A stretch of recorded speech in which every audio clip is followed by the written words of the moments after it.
ቤት ይመጣሉ። ጥሩ ትምህርት ስለሚሰጥም ያዳምጣሉ። ብዙ ትምህርቶችን ወስደው እንደሚሄዱ እነሱም ይነግሩናል። እውነት ለመናገር እና አሪፍ ነው ይመጣሉ፣ ግን የሚጠየቋቸውን ጥያቄዎች አድሬስ አያደርጉም። ይሄ ደግሞ የሆነበት ምክንያት ምንድን ነው? ስለማያውቋቸው ነው። ስለማያውቋቸው እስልምናን ስላልተማሩ ነው። ሙስሊሞች ከእስልምና በላይ ክርስትና ላይ ጥያቄ ጠይቁ ብትሏቸው በአንድ ደቂቃ በጣም ብዙ ጥያቄዎችን መጠየቅ ይችላሉ።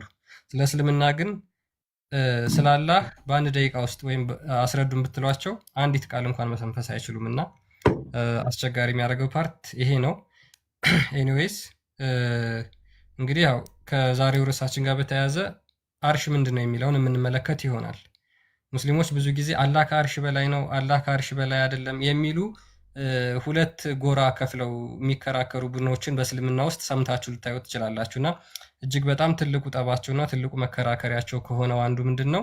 ይሄ የአርሽ ጉዳይ ነው። የአርሽ ጉዳይ አርሹ ምንድን ነው የሚለውን የምንመለከት ይሆናል ማለት ነው። ሁሉም የራሳቸውን ኢንተርፕሬቴሽን ይዘው መምጣት ይችላሉ። እኛ በሁሉም መሞገት ስለምንችል ማለት ነው። ከአላህ አርሽ ጋር በተያያዘ ከመጀመሪያው ጀምሮ ካፈጣጠሩ ጀምሮ ያለውን የምንመለከት ይሆናል ማለት ነው። ያ አርሽ ምንድን ነው እሱ የሚለውን የምናያለን። አርሽ ራሱ ለምንድን ነው ያስፈለገው? መቼ ነው የተፈጠረው? ለምን ጥቅም ነው የተፈጠረው? ፕላስ ደግሞ አላህ በአርሽ ላይ እንዴት ነው የተደላደለው? ተደላደለስ ማለት ምን ማለት ነው? አርሽ ባይኖር አላህ መኖር አይችልም ወይ? ማለት መደላደያ ያስፈልገዋል?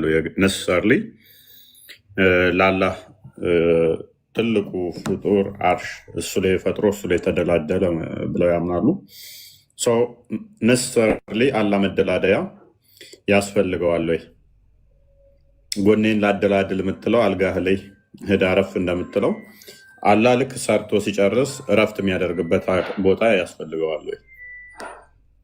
አረፍ ልበል እንደሚል ፍጡር እሱም አረፍ ልበል የሚልበት ያስፈልገዋል ወይ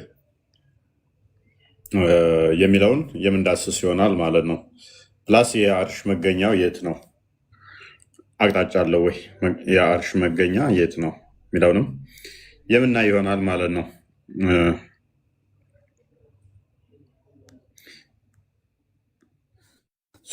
እነኝን እናያለን፣ እንዳስሳለን ማለት ነው።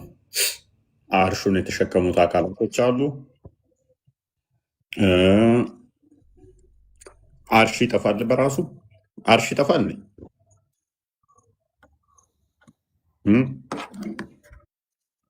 አርሽ ይጠፋል ወይንስ አይጠፋ? ዘላለማዊ ነው ወይንስ የሚጠፋ ነገር ነው? ይህንንም የምንዳስስ ይሆናል ማለት ነው። ሌላኛው አርሹ ራሱ ከምንድን ነው የተሰራው? ከምን የተሰራ ነው? የተሰራበት ነገር ምንድን ነው? እሱንም የምንዳይ ይሆናል ማለት ነው። በአርሹና በውሃው መካከል ምንድን ነው ልዩነት ያለው? አላህ አርሹን ከመፍጠሩስ በፊት የት ነበር? አላህ ከአርሽ ላይ ተደላደለ ወይንስ ከአርሹ ላይ ከፍ አለ? የትኛው ነው ትክክለኛስ? አንደኛ ቁርአን ላይ ተደላደለ ይላል፣ አንደኛው ቁርአን ላይ ደግሞ ከፍ አለ። መደላደልና ከፍ ማለት ልዩነት የለውም ወይ? እነኝንም እናያቸዋለን ማለት ነው። ምክንያቱም የትርጓሜ ልዩነቶች ስላሏቸው የትኛውን ትርጓሜ ነው የሚቀበሉት? የትኛውን ቁርአን ክፍል ነው የሚቀበሉት? ይህንንም የምንዳስስ ይሆናል። ከዚህ ጋር በተያያዘ እንግዲህ ሀባሾች እና ዋብዮች ሰፊ ልዩነት ያላቸው በዚህ ነው። በርካታ መጽሐፍቶች ጽፈዋል፣ ብዙ መጽሐፍቶች ጽፈዋል በዚህ ጉዳይ ላይ። ሰው ምንድነው እሱ ዋና እንትናቸው የሚያጨቃጭቃቸው ዋብዮቹ አላህ ከአርሽ በላይ ነው የሚላላቸው፣ ሀባሾቹ ደግሞ ነው የሚል አቋም አላቸው። ስለዚህ ቶፒኩ አዲስ አይደለም ማለት ነው፣ የሚያውቁት ነው። ለዘመናት ሲያወሩበት፣ ሲጫወቱበት፣ ሲወያዩበት የኖረ ቶፒክ ቢሆንም ሳባዎቹ ምን ነበር የሚያምኑት? አላህ ከአርሽ በላይ ነው ብለው የሚያምኑት ከአርሽ በታች ነው ወይንስ የት ነው ብለው የሚያምኑት? ጣራ ማለት ነው። አርሽ ሲምፕሊ ጣራ ነገር ማለት ነው። በኦሮምኛ ቃልች ቶኮ አርሺን ማል ት ሙጫን ቶኮ ጋፈናኒ ስሬ ዴቢሴፍ አርሽ ምንድን ነው ብሎ አንዱ በኦሮምኛ ይጠይቀዋል ልጁ የሆነ ሼክ ነገር። እሱም ደግሞ አልጋ ነው ብሎ ነው የመለሰለት። የአላህ አልጋ ብሎ ነው የመለሰለት። መደላደያ አልጋ ነው አይደለም?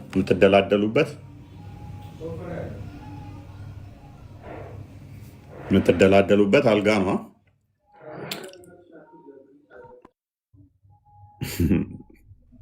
ማረፊያ ነው። ጣራም ይሉት አሉ። ልክ ቤት ሰርተ ግድግዳ ወለል ምናምን አለው። ከዛ መጨረሻው ጣራ ነው። ጣራው ክዳን ማለት ነው። ያላ ዙፋን እንትን የሚልበት ማለት ነው። ምን ካሜራ እያስቸገረ ነው እንዴ? ኖርማል ነው። እንደዚህ ነው።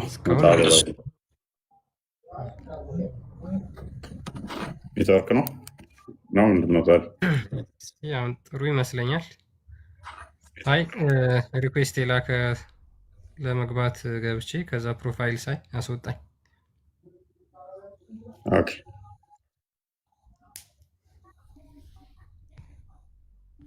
ያ እንግዲህ አርሹን በተመለከተ ብዙ አወዛጋቢ ነገሮች አሉ። እውነት ለመናገር ብዙ የሚጠየቁ ጥያቄዎች አሉ። ግን ያው ሙስሊሞች ቀለድ እንዲላቸው ያክል እነሱ ጭንቅላታቸውን በሚመጥን ያክል እንጠይቃቸዋለን። ችግር የለውም። አካሄዳቸውን እያየን ማለት ነው። ሜይ ቢ ሃላንድ ገብቷል። እኔ ያለኝ ጥያቄ ማለት ነው ሙስሊም ነህ ሃላንድ?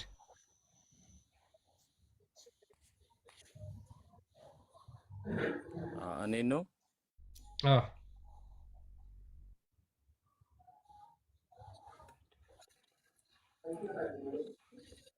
ሙስሊም ነህ? አይሰማም? አሁን ይሰማል። እስኪ ጥሩ ነው። አይሰማም? አይሰማም? የኔ ይሰማል። ቀጥል። ይሰማል ሃላንድ?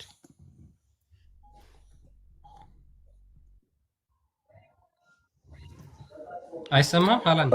ሰማለህ?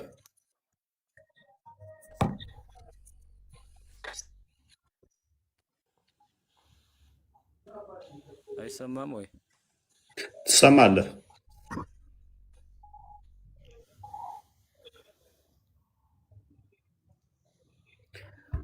ትሰማለህ ወንድማችን? ሄሎ ትሰማለህ? ይሰማል።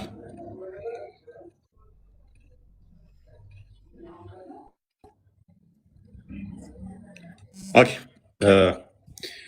ስለዚህ ሰላም ነው ይመስገን ነው። ሙስሊም ነህ?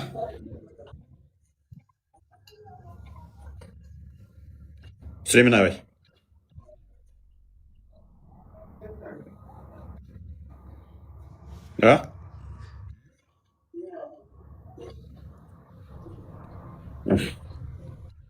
አይ ቲንክ ኔትወርክ ጥሩ አይደለም መሰለኝ። ካስተካከለው ይመለስ። የላኩልህ ቪዲዮ እቺ ቪዲዮ ነች። አንደኛው ምን ብሏል መሰለህ?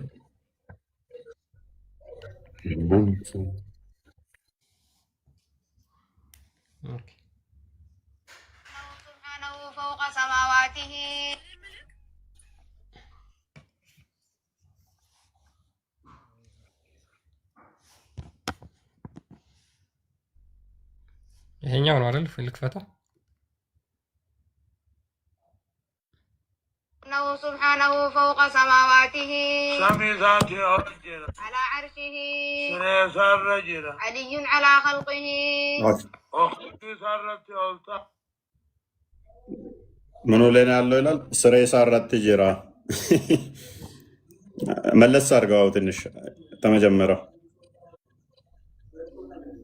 سماواته سمي ذاتي أرجل على عرشه سنيس الرجل علي على خلقه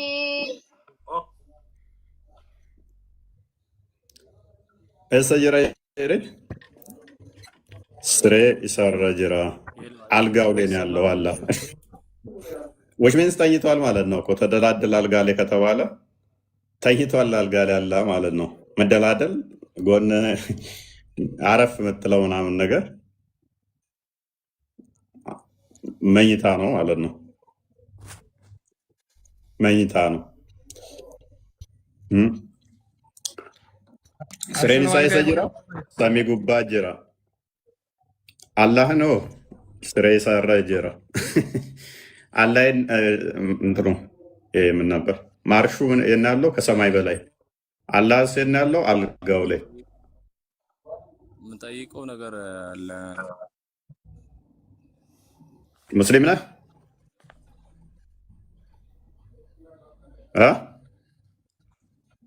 ሙስሊም ነህ ወይ? ጥያቄ ነበረኝ። ሙስሊም ነህ ወይ? አዎ ሙስሊም ነኝ። አዎ ኦኬ። አለና አለው ብለህ ነው የምታምነው?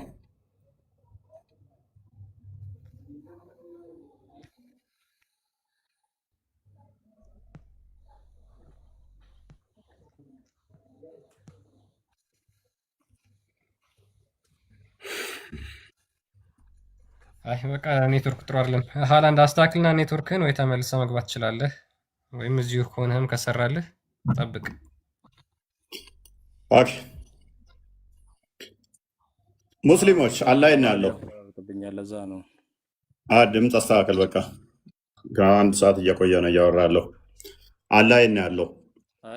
አሁን እኔማ አላህ ጥያቄ ምናምን እስቲ ልጠይቅ ምናምን ብዬ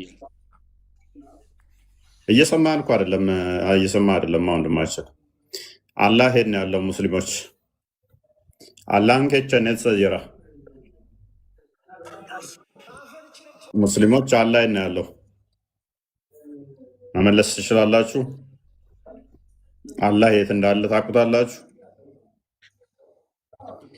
አላህ የት ነው ያለው? ምድር ላይ በሁሉ ቦታ፣ አርሽ ላይ፣ ከአርሽ በላይ፣ ሰማይ ውስጥ የት ነው ያለው? አላህ ምን አልክ?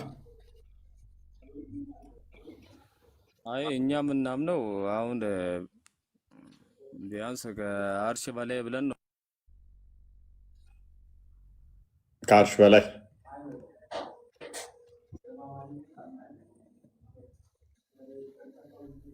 ሚዩት አድርገዋል። ሚዩት ነው።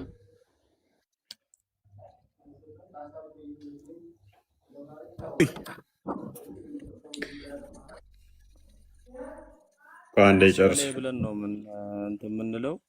ግን ጠይቅ ነገር ከአርሽ በላይ በምኑ?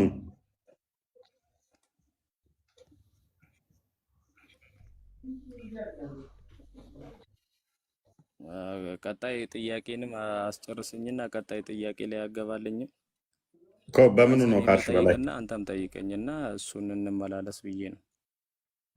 በምኑ ነው ከአርሽ በላይ? እኛ የምናምንበት በቃ ከአርሽ በላይ እንደሆነ ነው የምናምነው።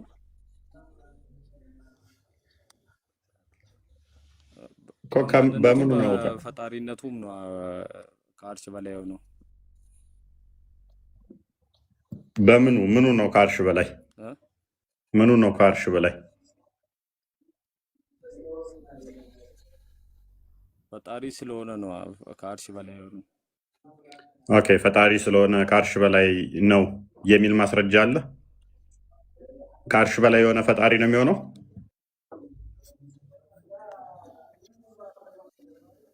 እኔ ደግሞ ማስረጃውንም ለማወቅ እኮ ነው አንተን ልጠይቅ የፈለኩት። ምንድን ነው የምትጠይቀኝ? ምን አገናኘው ጋር ጥያቄው ጋር? ቀጥል። ከጥያቄው ጋር የሚገናኝልህ ካለ ማለት አሁን ኦርቶዶክስ ላይ አሁን ፎቶ አሁን የማርያም ወይ የገብርኤል ምናምን ተብሎ ፎቶ የመጣው ማን ፈጣሪን ወይ ገብርኤልን ወይ ማርያምን ያየ ሰው አለ ወይስ አይታይ ነው ፎቶአቸው የተገለጸው ብዬ ነው። ይሄን ለማወቅ ነው።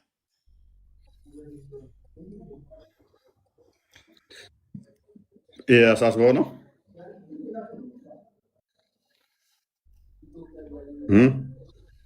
አሳስቦ ነው ወይ ይሄ?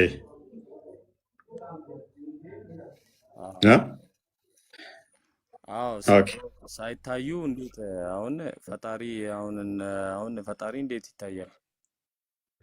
መልካም እሺ። እነ ገብርኤል ማርያም ሳይታዩ እንዴት ፎቶ ሊሰራ ቻለ የሚል ነው ጥያቄ አይደለ? አይደለ?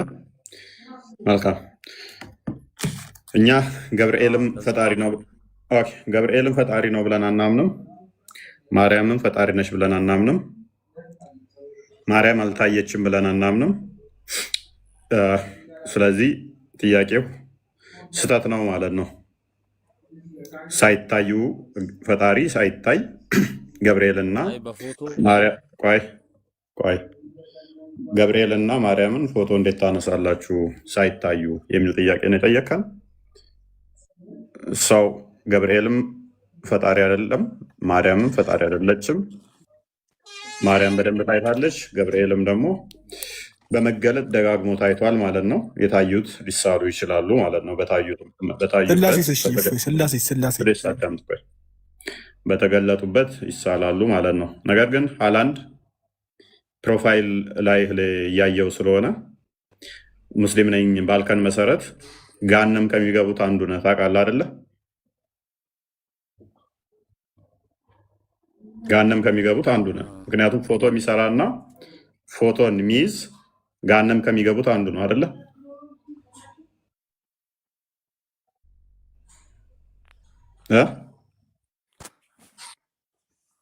ስለዚህ ጋንም ገቢ ነው አይደለ?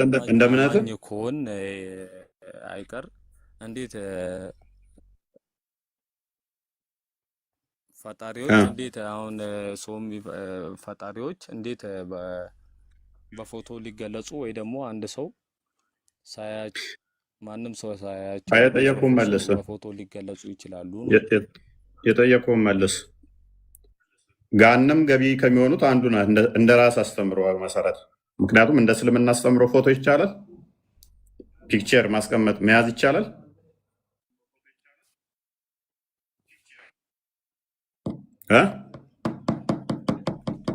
ይቻላል ያለ አንድ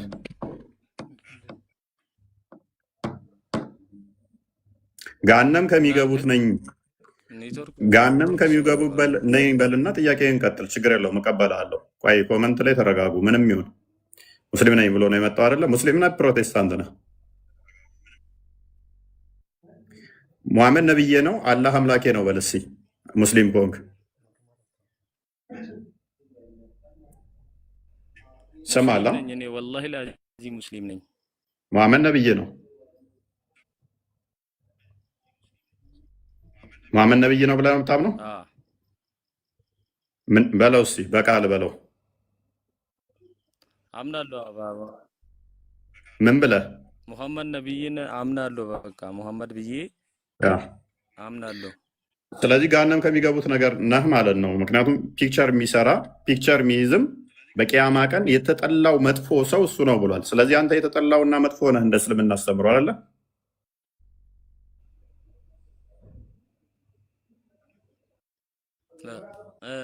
ነህ ወይ?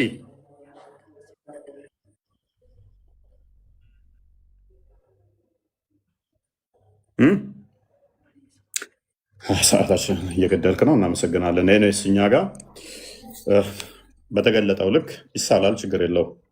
ምክንያቱም በቂያማ ቀን ከሚቀጠቀጡትና ከፍጡራን የተጣሉት ተብለን ስላልተገለጥን ኢሜጅ የሚሰሩት ማለት ነው። እኔስ ወደ ቶፒክ መልሰው ክርስቲያን እፎይ ስላሴ በተገለጠው ይሳላል። ስላሴ የሚሆን አንድ አምላክም አንተም ጋንም ከሚገቡት አንዱ ነህ። ምክንያቱም ኢሜጅ ያለ ፕሮፋይል ላይ በቂያማ ቀን ከሚቀጠቀጡት አንዱ ትሆናለህ ማለት ነው።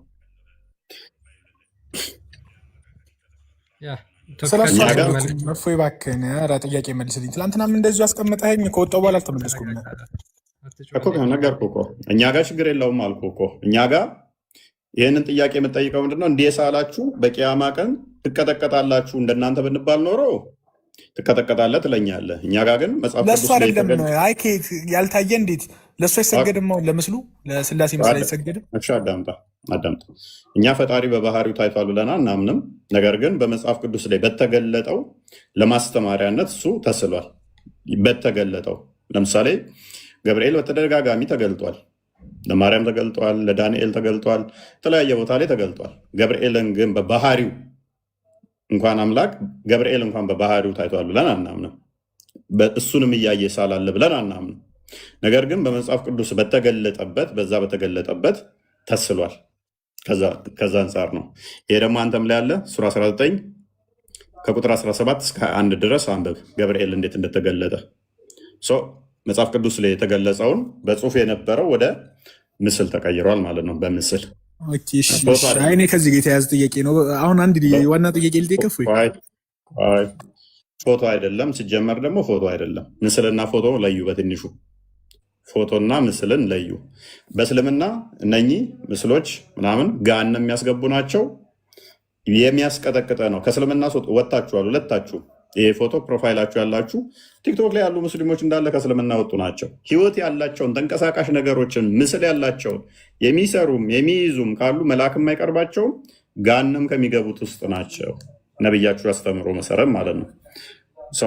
ወደ ቶፒኩ መልሰው ክርስቲያን ግን ኮሜንተሮች በስማብ እንዴት ናቸው? ኮሜንተሮቹን ተዋቸው። ትላንት ተዋቸው በቃ ኮሜንተሮችን። አሁን ቶፒክ ተስቀይስ አሁን ቶፒኩን ፓራፍሬዝ አድርገው ክርስቲያን ኮሜንት ላይ አሁን ነገር አትጻፉ በተቻላችሁ መጠን ስርዓት አድርጉ። ከዚህ በኋላ ሚዩት ነው ማድረጋችሁ። ኮሜንት ላይ የማየውን ነገር የምጽፉ ሰዎች ረፉ። ኦኬ እሺ፣ ቶፒካችን ላይ እንመለስና ሜይ ቢ አንድ አምላክ መቀጠል የምትችል ከሆነ ስለ አርሹ የምታወራው ነገር አለ ወይ? ሃላንድ ፕሊዝ። ፕሮቴስታንትም ቆይ አንዴ ኮመንቶች ይሁን ፕሮቴስታንት ምን አገባን ካለ ሙስሊም ነኝ ብሎ ከመጣ ሃይማኖቱን ክዶ ከመጣ መሐመድ ነብዬ ነው ካለ ፕሮቴስታንት ሆኖ ምን አገባን እኛ?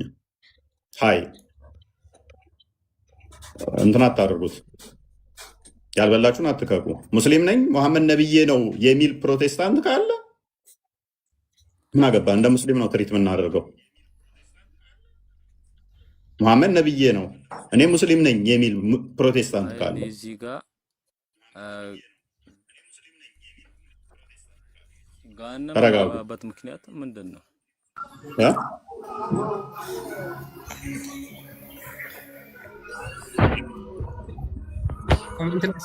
ሌላውን ተቡትና ታፕታፕ ሊንክ ብቻ ለማድረግ ሞክሩበት። ምክንያት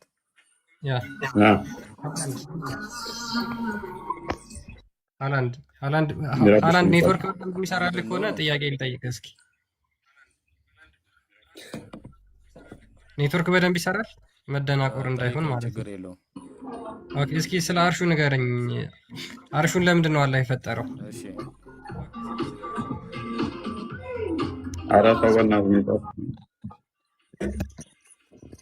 ፈጣሪ ሊኖርበት ነው። ፈጣሪ ሊኖርበት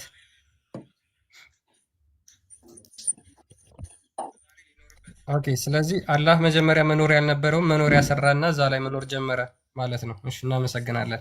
ስለዚህ በእስልምና አላህ ከፍጡራት ወይም ደግሞ ከፈጠራቸው ነገሮች ምንም ነገር አይፈልግም ብላችሁ ታምናላችሁ? ቆይ አንዴ። ስለዚህ አላህ ለመኖር ምን ያስፈልገዋል ማለት ነው? አሽ ያስፈልገዋል። ሲጀመር የፈጠረን ፈጣሪ ነው። ሁላችንም ማለት ነው ሊኖርበት ነው አይደል? አላህ የፈጠረው ሊኖርበት ነው ያልከው። እንዴት ሆኖ ነው የሚኖረው አርሹ ላይ? ሲጀመርም አላህ ነው የፈጠረን። ለዛ አላህ እስከፈጠረን ድረስ የለ አርሹ ላይ እንዴት ሆኖ ነው የሚኖረው? ቤት ሰርቶ ነው? የሚያጠመንና ተኝቶ ነው? ተቀምጦ ነው? ተንሳፎ ነው? እንዴት ሆኖ ነው ያለው? ምክንያቱም የለ ገሃነም ገባ ምናምን የሚባል ለማማረኝ የለም። አንድ ነገር ስመኝ፣ ሲጀመር በፎቶና በእንዴት አንተ በገለጻ እንዴት ታምናለህ እንዴ? በፎቶ አንተ ፈጣሪ ወይ ማርያም ወይ ገብርኤል ተብሎ በፎቶ ሃላንድ እሱን ታማናል። ጨርሰናል። ምንድን ነው የምታወራው? ሃላንድ ማን አያቸው? ያልተጠየቀውን ለምን ትመልሳለህ? ኦኬ ክፈትለት በቃ። ገሃነም እንደሚገባ አሳየው። በዋሪያም 59ን 51 አንዴ ክፈትለት። አሁንም ኢሜጅ ላይ ነን ያለው፣ ምስል ላይ ነው ያለው ይሄ ልጅ። ኦልራይት ገሃነም ትገባለህ ያለ እኔ አይደለሁም ነብይህ ነው ያለ። አንብብ። ማይክን አንሳና አንብበው። አንብብ። ያውም the most severely punished ከሚሆኑት አንዱ እንዳንተ አይነቶቹ ናቸው። አንብብ። ነብይህ እንደተናገረው ይሄን ያደረከውን ፕሮፋይል ፎቶ አላህ ያመጣና በቂያማ ቀን ነፍስ ስጠው ተብለህ የምትቀጣው አንተ። አንብብ፣ አዲሱን አንብብ።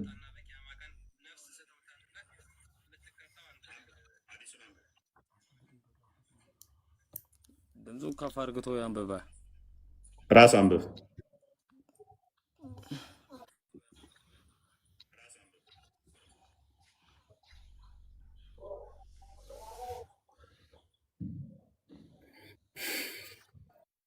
ሃላንድ አንብበው።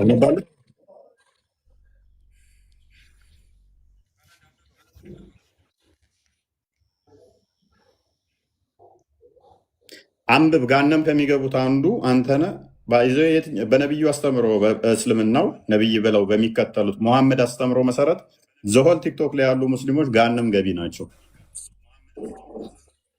አስተምሮታችሁን እንኳን አታውቁም። የእናንተ አላህ የሚልካቸው መላኢካዎች ምስል ይፈራሉ።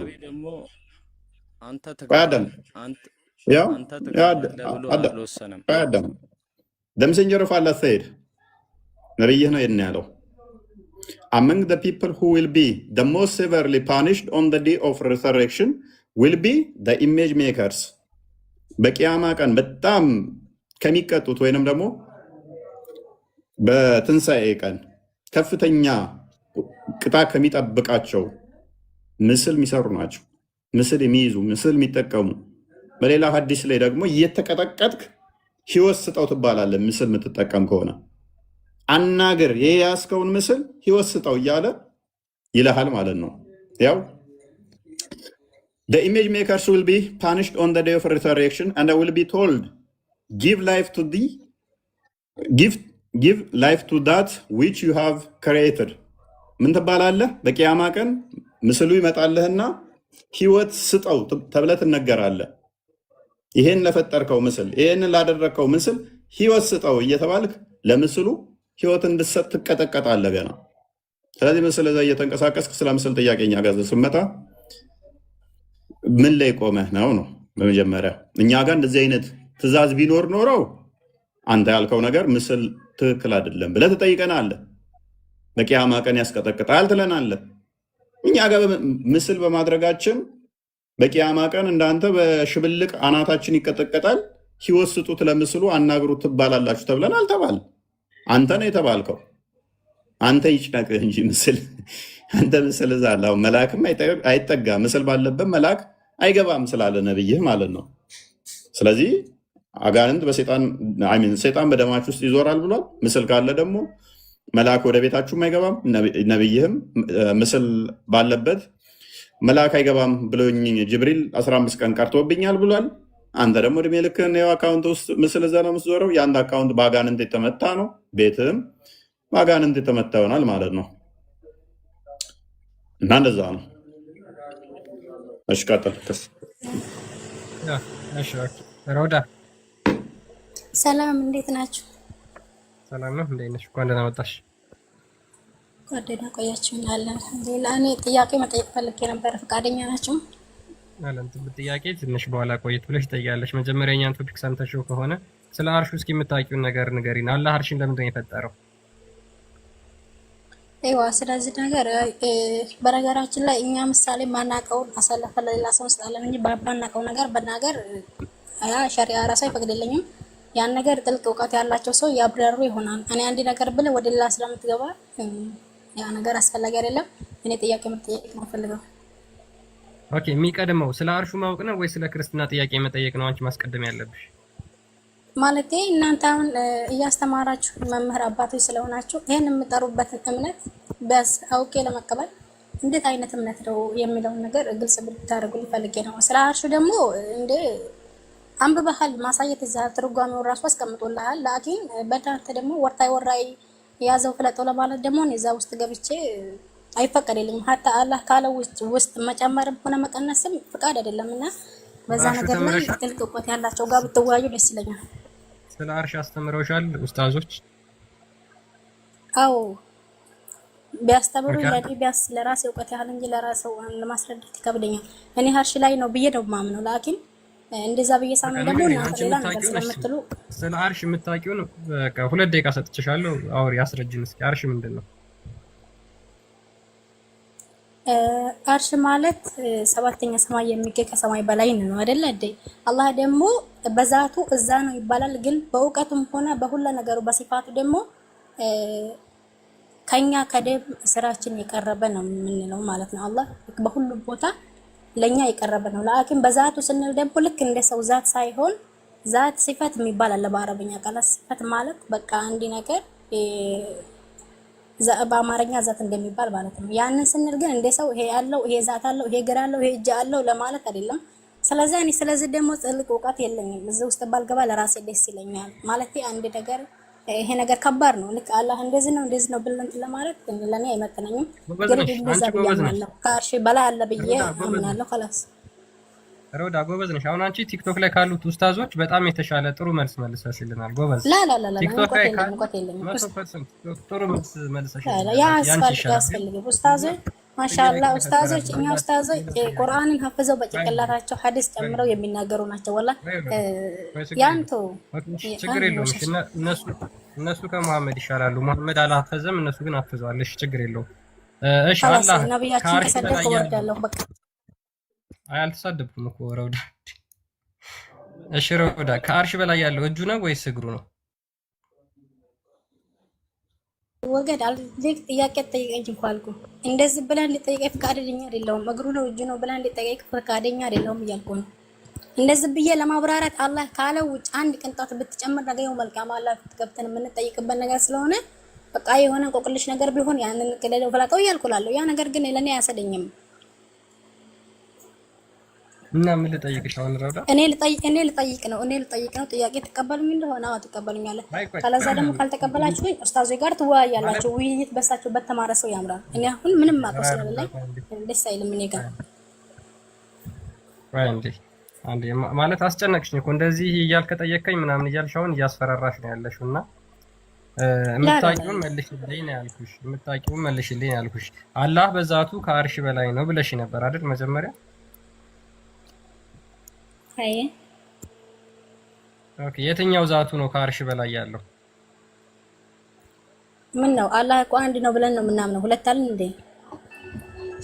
ዛት ስትይ ምኑን ቆጥረሽ ነው ዛት ያልሽው አንቺ መጀመሪያ? እጁን ወይስ እግሩን? ቀድር ሚውት አድርግ አትረብሽ። አልተገለጠም። ያ አልተገለጠም። እጅ እግር ተብሎ የተገለጠ ነገር የለም። ኦኬ ረውዳ ኦኬ ሶሪ። እኔ ጥያቄ አለኝ በነገራችን ላይ ጥያቄን አስተናግዱኝ ባካችሁ። አላህ ከአርሽ በላይ ነው፣ በእውቀቱ ሁሉን ያካበበ ነው አልሽ አይደለ? አይዋ አንዲት ጥቅስ ብቻ አላህ ከአርሽ በላይ ነው በዛቱ የሚል አንድ ጥቅስ ብቻ ያመጣው ጥቅስ ምንድን ነው? አሁን እዚህ እንትን ላይ ያለው ምን በማታዩትም በምታዩትም ነገር እመጣለሁ ነገር እመጣለሁ የሚለው አይዋ እንዴ አላህ በማናየውም በምናየውም ስለማለ በዛቱ ከአርሽ በላይ ነው ማለት ነው። خلاص ስለዚህ ጥያቄ ጠይቀኝ ብዬ ቅድሚያ ነግሬያችኋለሁ። በነገራችን ላይ ይሄን ጥያቄ መጠየቅ ተፈለጋችሁ ማለት ነው ብዙ ኡስታዞች አሉ። ስለዚህ እንትን የሚሏችሁ እና እኔ መጠየቅ እፈልጋለሁ። خلاص ጥያቄን አስተናግዱ። ለምን ትቸኩያለሽ? ትጠይቂያለሽ፣ ችግር የለውም። ስለዚህ አላህ ከአርሽ በላይ ነው በዛቱ ብለው የነገሩሽ ተረት ነው ኡስታዞችሽ ማለት ነው። ላ خلاص እዚሁ ይቁም። ተረት አይደለም ቁርአን ነው ያለው። ተረት በነገራችን ላይ እኛ ጋር ይሰራል። ተረት ካልሆነ በደንብ ስሚ። አላህ በዛቱ ከአርሽ በላይ ነው የሚል አንድ ጥቅስ አምጪ፣ 100 ጥያቄ ጠይቂ። አንድ ብቻ ስማ። እኔ አልኩህ እኮ አላቅም። خلاص እኔ የማቅሰው አይደለም ለማወቅ የመጣሁት የሰማሽው ተረት ነው። ስለዚህ ተረት ተረት ነው የሰማሽው። ጥያቄሽን ጠይቂ። ተረት ነው የሰማሽው። መረጃ የለውም። ተረት ተረት ነው። አይዋ እናንተ ግን ልምዳችሁ ነው። ሰው እንደዚህ ጥያቄ ሲጀመር አትጠየቁም። ወላሂ እኔ እንጃ ጠይቂ። ተረት ተረት ነው ያመጣችው ነገር። ፕሊስ አዳምጪ። ረዷ አዳምጪ። መረጃ ካለሽ ይኸው ለአንዷ 100 ጥያቄ አልኩሽ። ካላመጣሽ ግን ተረት ተረት ነው ብለን እንለፍሽና ጠይቂ አልኩሽ። ተረት ተረት ነው ኡስታዞችሽ የነገሩሽ። ሶሪ አንቺ እኮ እውነት ነው ብለሽ ሰምተሽዋል፣ ግን እነሱ የነገሩሽ ተረት ተረት ነው። በዛት ሚጣውን ነው የሚለውን አንተ በምን አይነት ተረድተህ ከደም ጋናችሁም ቅርብ ነው ይላል። ከአርሽ በላይ ብቻ ነው አላለም። ካላሰራ እነዚህ ካለ ከአርሽ በላይ ያለው ሲፈቱን ካለ ከዛ ደግሞ በሁሉም ደግሞ ከኛ የሆነ ሌላ ነው ነው ሰው ይውረድ ነው ማለት የያዛችሁት። ኖ አላለም፣ እንደዛ አላለም። ቢዛቲ ይላል እዛ ጋር ካላስ አላለም። በቃ አይዋ ያለ የለም ተረት ተረት ነው ያ አይዋ የለም በቃ ተረት ተረት ነው። እሺ እናንተ ጥያቄ አሁን እናንተ እምነት ማለት ነው የምታምኑትንና የእናንተ እምነት ከዚህኛው እምነት የጠራና አላህ ዘንድ ተቀባይ ያለ እምነት ስለሆነ ልታስረዳኝ እኮ ነው። አንድ ሰው እኮ ጭንቅላት ያለው ማገናዘብ ያለው አገናዝቤ የመቀበል የኔ ፍቃድ አይደል እንዴ? ያንተን እምነት ደግሞ ታስረዳኛለህ እንዴት አርግተህ እንደምታምን። ፈጣሪ መሬትና ሰማይን ይሄን ሁላ በኔ አደም ሐልቆ ያቋቋመ ሰው እንዴት አይነት እንደሆነ ሰው ታየው ፈጣሪ ላኪን ሳስጃለ ፈጣሪያችሁ እንዴት እንደሆነ ታስረዳኛለህ። የእናንተ ፈጣሪ ማን ነው ምን ነው የሚለውን እስቲ ገለጽልኝ። የኛ ፈጣሪ እግዚአብሔር ነው። ሁሉን የፈጠረ ሁሉን ያስገኘ ሁሉን ካለመኖር ወደ መኖር ያመጣ ሙሐመድንም የፈጠረ አንቺንም የፈጠረ እኛንም የፈጠረ አንድ እግዚአብሔር አለ። እርሱ ሁሉንም ፈጥሯል። እርሱ እዚህ ጋር ብቻ ነው ያለው፣ እዛ ጋር የለም፣ እዚህ ጋር ነው ያለው፣ እዛ ጋር የለም ተብሎ ማይነገርለት፣ እጅና እግር አለው ጭንቅላት ግን የለውም ተብሎ ማይነገርለት፣ ሁለት ባቶች አሉት ወገብ ግን የለውም ተብሎ አዳምጪ ባት የሌለው ተብሎ ማይነገርለት። አምላኬን ነው እየነገርኩሽ ያለው። የምን ስድብ? አምላኬን ነው እየነገርኩሽ ያለው። ስድብ ይመስላታል አምላኬን ስነግራት። ሶሪ አምላኬን ስነግርሽማ ስድብ እንዳይመስልሽ። አምላካችን ጌታችን መድኃኒታችን ኢየሱስ ክርስቶስ የነገረንን እንነግርሻለን። እርሱ መንፈስ ነው እግዚአብሔር ብሎናል። እግዚአብሔር መንፈስ ነው። ያ መንፈስ ደግሞ የሆነ ቀን ላይ ባቱን ገልጦ የሚታይ እንዳልሆነ ነግሮናል። የሆነች ባት ያለችው በሱም ገልጦ የሚያሳይ እንዳልሆነ አዳምጪ፣ በደንብ ተረጂ። አምላካችንንማ በደንብ እናስተዋወቅሽ።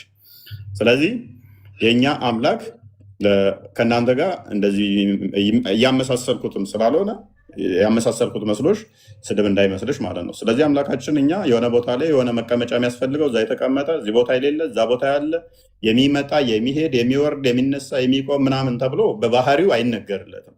በባህሪ አይነገርለትም። ሁሉን የፈጠረ ነው፣ ሁሉን ያስገኘ ነው። ስለዚህ ለሱ አለቀጥ እንጂ እናንተ ዝም ፍትህ ያነሰው ነው። በጣም ሚውት ታደርጋላችሁ። የሆነ ነገርከኝ። እሰይ ኢየሱስ ክርስቶስ ለእናንተ ምናችሁ ነው? ኢየሱስ ክርስቶስ ለእናንተ ምን ይሆናል? አሁን የነገርከኝ ሁላ ኢየሱስን የማይመጥን የነገርከኝ። አሁን ኢየሱስ ክርስቶስ ደግሞ ለአንተ ምንድን ነው የሚሆነው? ኢየሱስ በስጋ ክርስቶስ ሰላም የሚሰጥ አምላክ ነው። ኢሳ አለይሂ ሰላም ለእናንተ ነው ያለው። የኛን ቆይ አዳምጪ። ሰላም የሚሰጥ አምላክ እንጂ ሰላም የሚቀበል አይደለም። ዮሐንስ ወንጌል ምዕራፍ 14 ቁጥር 27 ላይ ነው የሚናገረው። ሰላሜን እተውላችኋለሁ የሚሰጣችሁ ሰላም ዓለም እንደሚሰጣችሁ አይደለም ብሎ እሱ ራሱ ሰላም የሆነ አምላክ ሰላም የሚሰጥ አምላክ ነው። ስለዚህ ሰላዋት በሱ ላይ እንዳታወርጂ ማለት ነው፣ ሰላም የሚሰጥ አምላክ ስለሆነ። ስለዚህ ኢየሱስ ምንድነው ለኛ አምላካችን በስጋ የተገለጠ በደማስቢ በስጋ የተገለጠ አምላክ ነው። ሁለተኛ ጥያቄ አሁን የኛኛውን በሲፈት ስትባል አለቀብሎ ነበርና ለምን በዛት መገለጥ አስፈልገው? ፈጣሪ ለምን በሰው ሆኖ ፈጠረ? ለምን አስፈልገ? አረደራረበ ተረጋጊና እንበል። ሶስተኛ ጥያቄ እየጠየቀ ቆይ አንድ ጊዜ ነው የቀረው። ወላሂ ኢየሱስ ክርስቶስ ተሰማይ ላይ ሰውን ወንጀላችሁንም ሆነ ኃጢአታችሁን ለመደምሰስ ፈጣሪ ሆኖ ታለ በሰው ለምን ተመስሎ መምጣት አስፈልገ? ፈጣሪ ማለት እንግዲህ የሁሉም አለቃ የሆነ ስለሆነ ለምን ስጋ ለብሶ መጣ? ተመጣስ በኋላ ደግሞ ያን ሁሉ መከራ ለምን ፈጣሪ ላይ መዳረግ አስፈለገ? እና እናንተ ፈጣሪ የምትሉት የእውነተኛ ፈጣሪ ከሆነ የሰው ልጅ ያን ህልከት መምጣት አስፈልገው ነበር አይደል? ፈጣሪ ረዷ ያ ፈጣሪ ከሆነ መምጣት አይጠበቅበትም። እዛ ሆኖ ነበር መማር የነበረበት ነው። አይዋ ጎበዝ።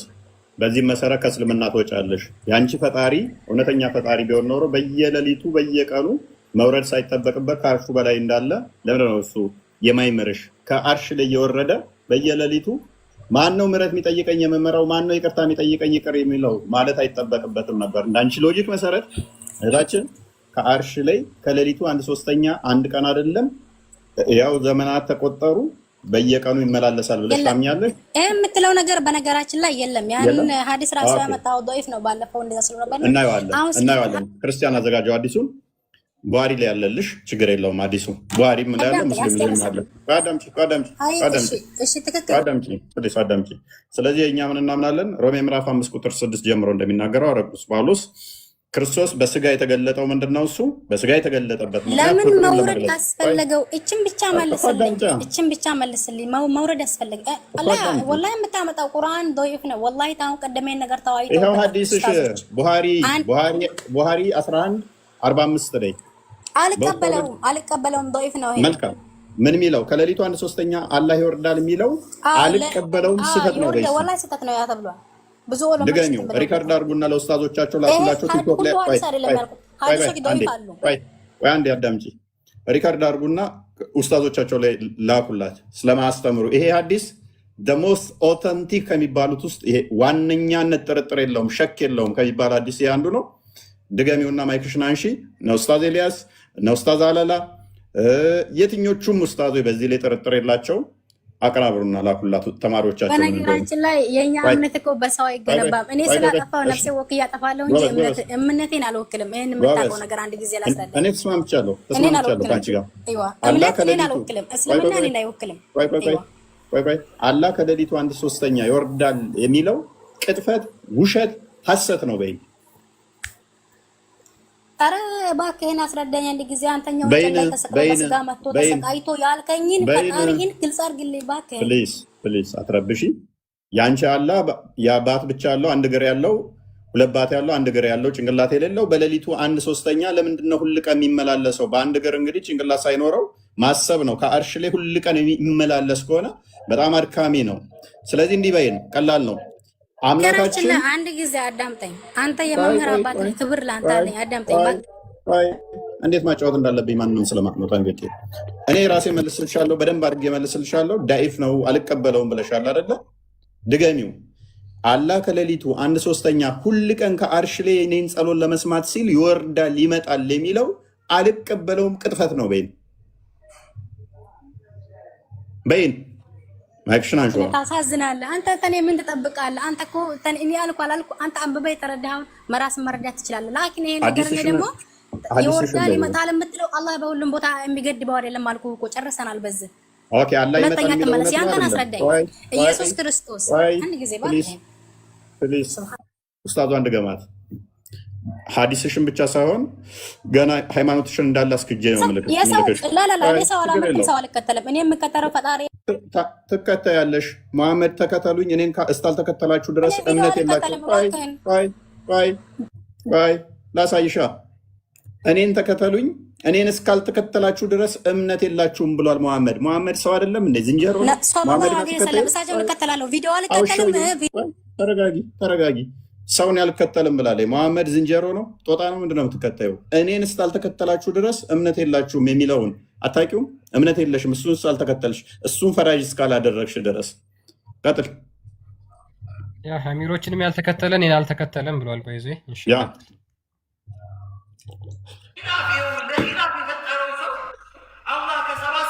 እናንተ በቪዲዮ ነው የምታስተምሩት። እባካችሁ እናንተ ትላልቅ ይሄ አላህ የነገረን ነገር ነው። ነብዩ አለይሂ ሰላም የነገሩን ነገር ነው። በዚህ ርዕስ ላይ ኢንሻአላህ የዛሬ ሳምንት እንነጋገራለን። አሁን ስር እየሰደደ ያለ ነገር ስለሆነ ማለት ነው። ስለዚህ አሁን ይሄ በግልጽ አላህ ከ7ኛው ሰማይ ይወርዳል ብሎ ተናግሯል። ይሄ ኡስታዝ እየቀጠፈ ነው ወይስ አይደለም? ረውዳ እባክህን እናንተ ትላልቅ ሰው ናችሁ አይደል? የማዳመጥ ችሎታ ካላችሁ እኔ ሰው ሳይሆን በሐዲስና በቁርአን ያለ ነገር ካልሆነ ይሄ ሰው አንድ ሰው ሐዲስ አታቂ በእናትህ በሐዲስ ትላለች። ምን አይነት ዋነች? በእናታችሁ ሐዲሱን ክፈተው እሺ። በሐዲስና በቁርአን የሌለ እንደሆነ ይሄው ሐዲስሽን አታቂውም እኮ ይኸው ሐዲስሽ ፊት ለፊት አንብቢው እስኪ። ትዕግስትን ይስጥህ። አንተ አትሳደብ፣ ከላስ ሐዲሱን አትሳደብ። አንብቢው፣ ሐዲሱን አንብቢው፣ የራስህን ፈጣሪ ሳታስረዳ ጭራሽ ሐዲሱን አንብቢ። ትቆበልላለህ ወደ ሌላ ቦታ። ኧረ እባክህን ታንኪዩ። በቃ እንደዚህ አይነት ጭንቅላት ሴጣን ሲጫወትባችሁ ሲከራያችሁ እንደዚህ ነው የምትሆኑት። ስለዚህ ክርስቶስ በስጋ የተገለጠበት ምክንያት ፍቅሩን ለመግለጽ ነው። አንድም ቤዛ የሚገርመኝ ወላሂ 10 ጊዜ የሚወት የምታደርገው ኧረ በእናትሽ አዳምጪ። በቃ አንብቢ ማንበባችን። ስለዚህ ክርስቶስ በስጋ የተገለጠበት ምክንያት ምንድን ነው? እሱ አንደኛ ፍቅሩን ለመግለጽ ነው። ሮሜ ምዕራፍ 5 ላይ እንደሚናገረው ከቁጥር 6 ጀምሮ መታችሁ እስልምና ላይ ነው የምትደበቁት። ወዴት አዳምጣለሁ? የራሳችንን ነው እያስረዳሁሽ ያለሁት። ሴጣን ተጫውቶብሻል እንጂ ያ የስድስተኛ ክፍል ጨ ተማሪ ነች ባይዜ እና በዛ ምክንያት ነው፣ አትፍረዱባት። ኤኒዌይስ ክርስቶስ በስጋ የተገለጠው ፍቅሩን ለመግለጽ ነው።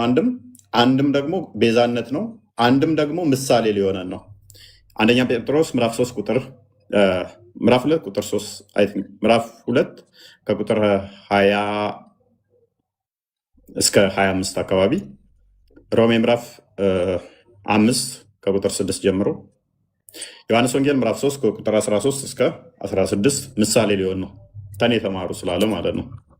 አንድም ምሳሌ ሊሆን ነው፣ አንድም ቤዛ ሊሆን ነው። ወደ ቶፒኩ መልሰው ክርስቲያን፣ ቶፒኩን ሽፍት ለማድረግ ነው። የራሷን ሃይማኖት በደቂቃ ውስጥ ክዳ እንድትወጣ አደረግናት ማለት ነው። አሁን እኮ ቅድም እንዳልኩት ነው፣ ምንም አያስተምሯቸውም። ክርስትና ላይ 10 ጥያቄ በሰከንድ ውስጥ ማሸከም ይችላሉ። ነገር ግን ስለ አላህ 1 ደቂቃ ማውራት አይችሉም። የራሷንም ትክዳለች። የክርስትናን ጥያቄ ያሸመድዷቸዋል። ነገር ግን የራሳቸውን ሃይማኖት እንዲክዱ ነው የሚያደርጓቸው ሲመጡ እዚህ ማለት ነው። ለምን? ስለማያስተምሯቸው። ያ መንፈሳቸው እኮ ነው። አይ ቲንክ ይሄን አንደኛው ኡስታዝ ፕሊሳን አምላክ ሚዛክ ይሄን አንደኛው ኡስታዝ ነው ከስር ቁጭ ብሎ የላካትና ረብሺ ብሏት ነው። ከዛ በኋላ በደንብ እንትን አላላትም። የራሷን ሃይማኖት እንድክድ አደረጋት ማለት ነው። ገብታ አላህ ከሌሊቱ 1/3 ይወርዳል የሚለውን ክዳ እንድትወጣ አደረግናት። መምጣት እንደ መጥፎ ነገር ስለቆጠረችው የእሷ አላህ ግን አንድ ቀን አይደለም የሚመጣው።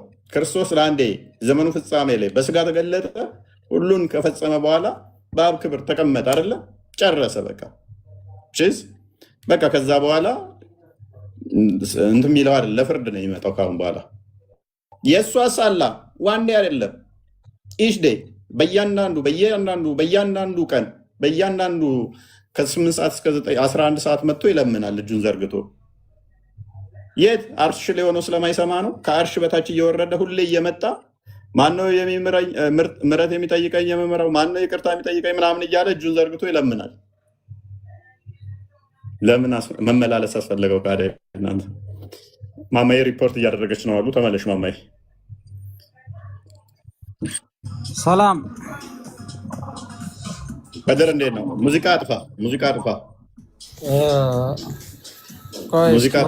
ወጣ አልበል። እኔ ሳይሆን እንትን ሬስቶራንት ምናምን ነኝ እና ወጣ አልበል።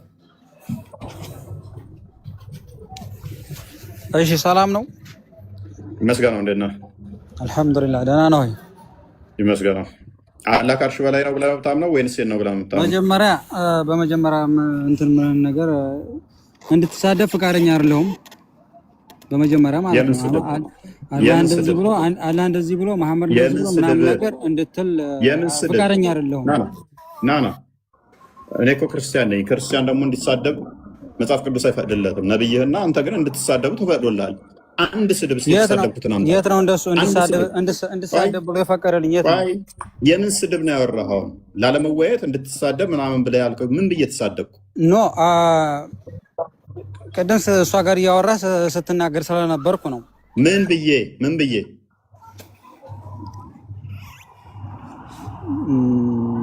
አላህ ይወርዳል አይወርድም? የት ነው የሚወርደው? ወደ ቅርቢቱ ሰማይ። ከእሱ ላይ እርግጠኛ አይደለሁም እኔ። ኦኬ እሱ ነው ስድብ የመሰለህ? ኖ ሌላ ስትናገር ሰምቻለሁ፣ አሁን ረሳሁት እንጂ። ምን ብዬ? ለምሳሌ ስለአንተ እምነት ልትጠይቅህ ነው እሷ መጥታ የነበረው። እኔ እሷን ደግፌ ሳይሆን የሰማሁት ምን አልኩኝ? ስለ ራሴ እምነት ራሴን ችዬ መልሻለሁ። ስለ ራሷ ግን ልጅቷ የራሷን ሃይማኖት ካደች መፍቷ ነው። ሃይማኖቷን አስክደናል፣ ላክናት። ኡስታዙንም ካደችው፣ ሀዲሱ ሲወጣለት ሀዲሷን ካደች። ኡስታዞቹ ነው የሚያውቁታለች። ኡስታዙ ሲመጣለት ደግሞ ኡስታዙንም አልቀበልም፣ ሰው አልከተልም አለች። መፍቷ ነው። ሙሐመድም ሰው ነው፣ ስለዚህ እሱንም አትከተለው። ይሄ ነው ስድብ የመሰለ የምን ስድብ ነው የምታወራው? ረስቼዋለሁኝ። አይ ቶ በቃ እሱን ትቼዋለሁ። እንድትሳደብ ፈቃደኛ አይደለሁም። እሱ ያስማማል። አላህ ሱብሃነሁ ወተዓላ ያለው ከአርሽ በላይ ነው።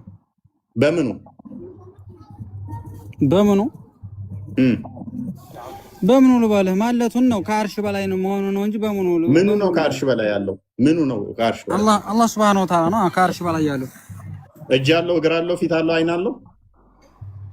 እሱን እርግጠኛ አይደለም፣ አልገለጸልንም። እጅ እንዳለው ከአርሽ በላይ አለ የምትለው እጅ እንዳለው አምናለሁኝ። ኦኬ፣ እጁ ከአርሽ በላይ ነው ከአርሽ በታች?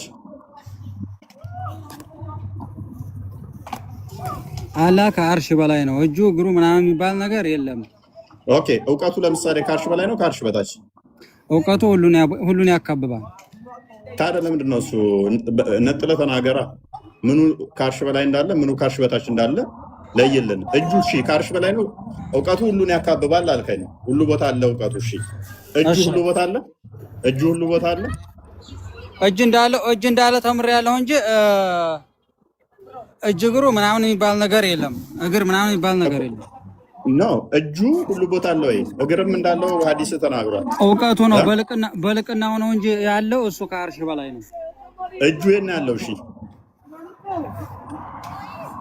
እንደዚህ የሚባል ነገር የለም። እጁ እግሩ ከየት ነው ያለው? እጁ የት ነው ያለው? ስለ እጅ አይደለም አሁን እያወራን ያለው ነው። እና ስለምንድን ነው እያወራን ያለ ነው? አላህ የት ነው ያለው ነው? ከአርሽ በላይ ነው ነው እኮ። ምንድን አላህ እያልክ ያለው? እጅ አለው አልከኝ። እሺ ጭንቅላት አለው? አልገለጸልንም። ስለዚህ አላህ የገለጸልህ እጅ ብቻ እንደሆነ ነው ማለት ነው።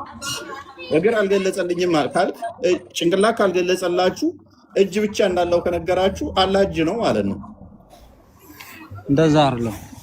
ይሄ አንተ ሎጂክ ነው። አንተም የምትረዳው ነው። ያንተን ንገረኝ። አንተን አላህ ሱብሃነሁ ወተዓላ ከአርሽ በላይ ነው። እጅ እንዳለው ነብዩ መሐመድ ሰለላሁ ዐለይሂ ወሰለም ተናግረዋል። በእውቀቱ ደግሞ ሁሉን የሚያካብብ ነው። በልቅናው ከኛ ጋር እንዳለ ነው እንትን የሚለው ማለት ነው እኮ። እያልኩ ያለሁት እኮ ግልጽ እኮ ነው ወንድማችን። እኔም እኮ እያልኩ ያለሁት ያ ከአርሽ በላይ ያለው እጅ እንዳለው የነገርከን ከእጅ ውጭ ያለው ወይ ሌላ ነገር ስለ አልነገረንም ካልከን፣ ስለዚህ ከአርሽ በላይ ያለው እጁ ነው ማለት ነው። እንደዛ አይደለም። እሱ ከአርሽ በላይ ነው እንጂ አልኩት። እጁ ከአርሽ በታይ ነው ከአርሽ በላይ ነው አላልኩም። አላህ ከአርሽ በላይ ነው እጅ እንዳለው ገልጾልናል። መልካም። እሺ እጁ ከአርሽ በላይ ነው ከአርሽ በታች ነው አይታወቅም። ይሄ እኮ አንተ ለመገንጠል ነው የምታስበው። አንተ እጅህን ትገነጥለዋለህ።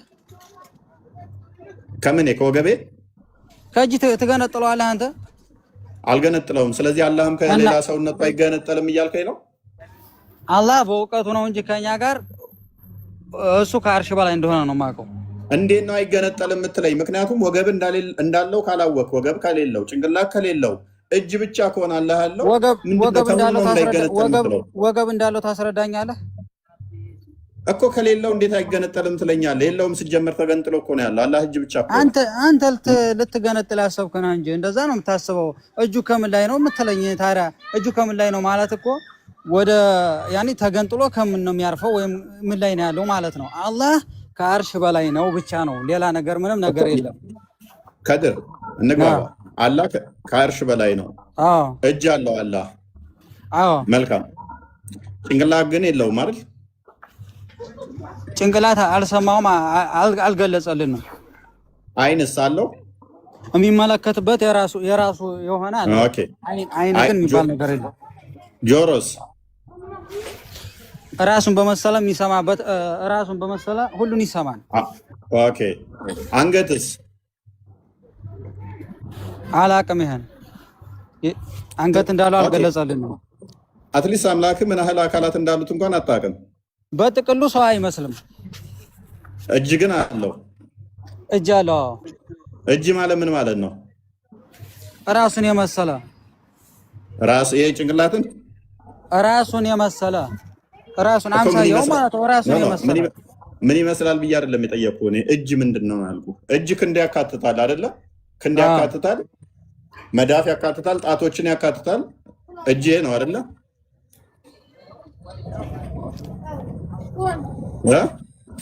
እጅ ማለት እጅ እንዳለው ነው እንጂ የገለጸልን ሰው የሰው አምሳያ እንደማልሆነ ነው የገለጸልን እኮ። እጅ አልከኝ እኮ በቃ ጨረስን እኮ። እጅ ከሆነ ያ እጅ ያለው አካል እጁ ከአርሽ በላይ ነው ማለት ነው። ከአርሽ በታች አይደለም እጆቹ። ለምሳሌ የማንንም አይመስሉት። ከአርሽ በላይ ነው ከአርሽ በታይ ነው የሚለው ነገር ከአርሽ በታይ ነው የሚለው ነገር የለም። እሱ ከአርሽ በላይ ነው እንደሆነ ነው የገለጸልን እኮ። አሁን እርሱ እያልክ እየጠራህ ያለው ምኑን ነው? አላህ ነው። ማን እጠራለሁ እኮ? አላህ ግን ያ ምንድን ነው? እጅ ነው አይደለ? እጅ ነው ያለው። ሌላ አካል አለው? ሌላ አካል አለው? እንደዛ አይደለም። አልገለጸም። ሌላ አካል አለው? እጅ ማለት ነው እንጂ አትወጣም እንዴ ከሱ ለምን ትከራከራለህ? ሌላ አካል አለው ወይ? እሺ እሱ እኮ ነው አጠያየቁ። አንተ ነህ እንጂ ደንቆሮ። አንተ አይሰደብም የሰው ልጅ። መጀመሪያ እንዳልሰዳደብ ብያለሁ። ደንቆሮ ምንም ሳታ ገብተህ ትዘና ፕሌስ አትሳደብ። ይኸውልህ አንተ እኔም እንድትሳደብ አልፈቀድኩልህም። መሳደብ አይፈቀድም መጀመሪያ ማለት ነው። ደንቆሮ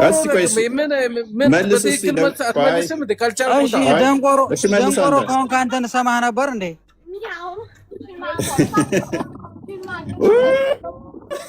ሮስት ደንቆሮ ከሆንክ እንዴት እሰማሃለሁ? ስትሰድበኝ እንዴት እሰማሃለሁ? ደንቆሮ ነህ ከድር የምትባል እሺ መልስ ማትረባ። እሺ አንተ መልስ እስቲ መልስ እስቲ አንተ ሚውት አጣ። እኔ አሁን የምጠይቅህም መልስልኝ። ቆይ ኤሚ መልስ እስቲ ኤም ቀጥል እስቲ መልስ። የሚመልስልህ አንተ ምን የሌለ ጥያቄ ትጠይቃለህ? እንደ ዝም ብለህ ሰውን ግራ ታጋባ። ይሄ ግራ ታጋባዋለህ። አንተ አትሳደብ፣ እንደዚህ መናገር የለም። ለመወያየት ነው የመጣሁት፣ ለመጠየቅ ነው የመጣሁት። ስለዚህ መወያየት ከደህና ሰው አትወያየም እንዴ? ከሱ ትወያያለህ እንዴ? በቃ ውጣ፣ ዝም ብለው ውጣ። ከዚህ ከውሻ ምን ትሰራለህ? ከውሻ ጋር ታወራለህ እንዴ? ይሄ የታወቀ ውሻ ነው። ማነው እሱ ውሻ? እፎይ ነዋ። ሰው ሆኖ ነው የሚታየው። መች ውሻ ነው? አይ ደደብ ነህ አንተ ራስህ። ከሱ አትሻልም። ሙትቻ አትሳረብ። የስድብ ፋብሪካ ነህ እንዴ? ምንድን ነው የሚያሳድብህ? እሱ እየተወያየ ነው፣ የሚያውቀውን እየመለሰ ነው። ሰው ከቻልክ መመለስ፣ ካላወቅ ዝምታም መልስ ነው።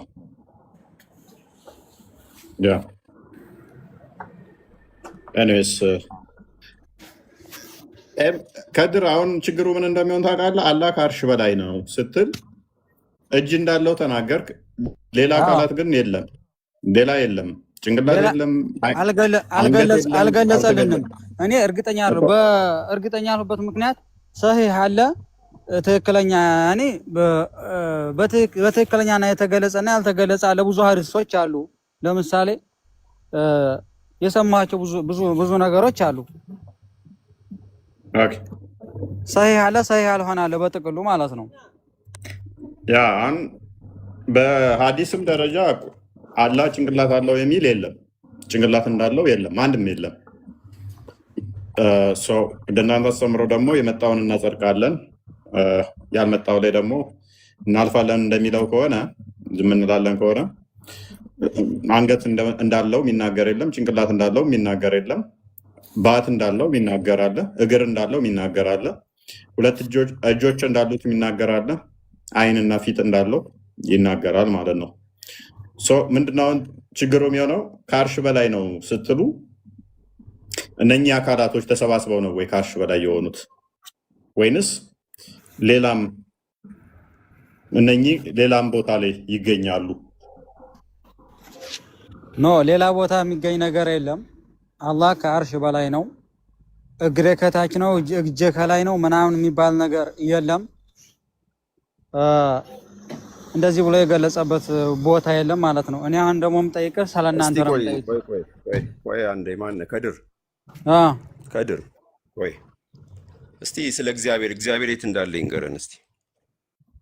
እግዚአብሔር የት ነው ያለው? መልስ የራስን ቅድሚያ የእኛን ተው አይደለም። እስቲ ንገረኝ እስቲ። አሁን ስለ አላህ እየጠየክ ነው አይደለም? አላህ የት ነው ያለው? ጭንቅላት የለውም ምናምን እያልክ ነው። እስቲ ስለ እግዚአብሔር ንገረኝ እስቲ። አንተ አስረዳ፣ የራስህን አስረዳ እስቲ። እግዚአብሔር የት ነው ያለው? ምንም አይገናኝም የእኛና የእናንተ። እንዴት አይገናኝም? ልንገርህ እስኪ እግዚአብሔር የት እንዳለ ልንገርህ። አዎ ንገረኝ። እሺ መጽሐፍ ቅዱስ ከያዝክ ትከፍትልኛለህ። እሺ እሺ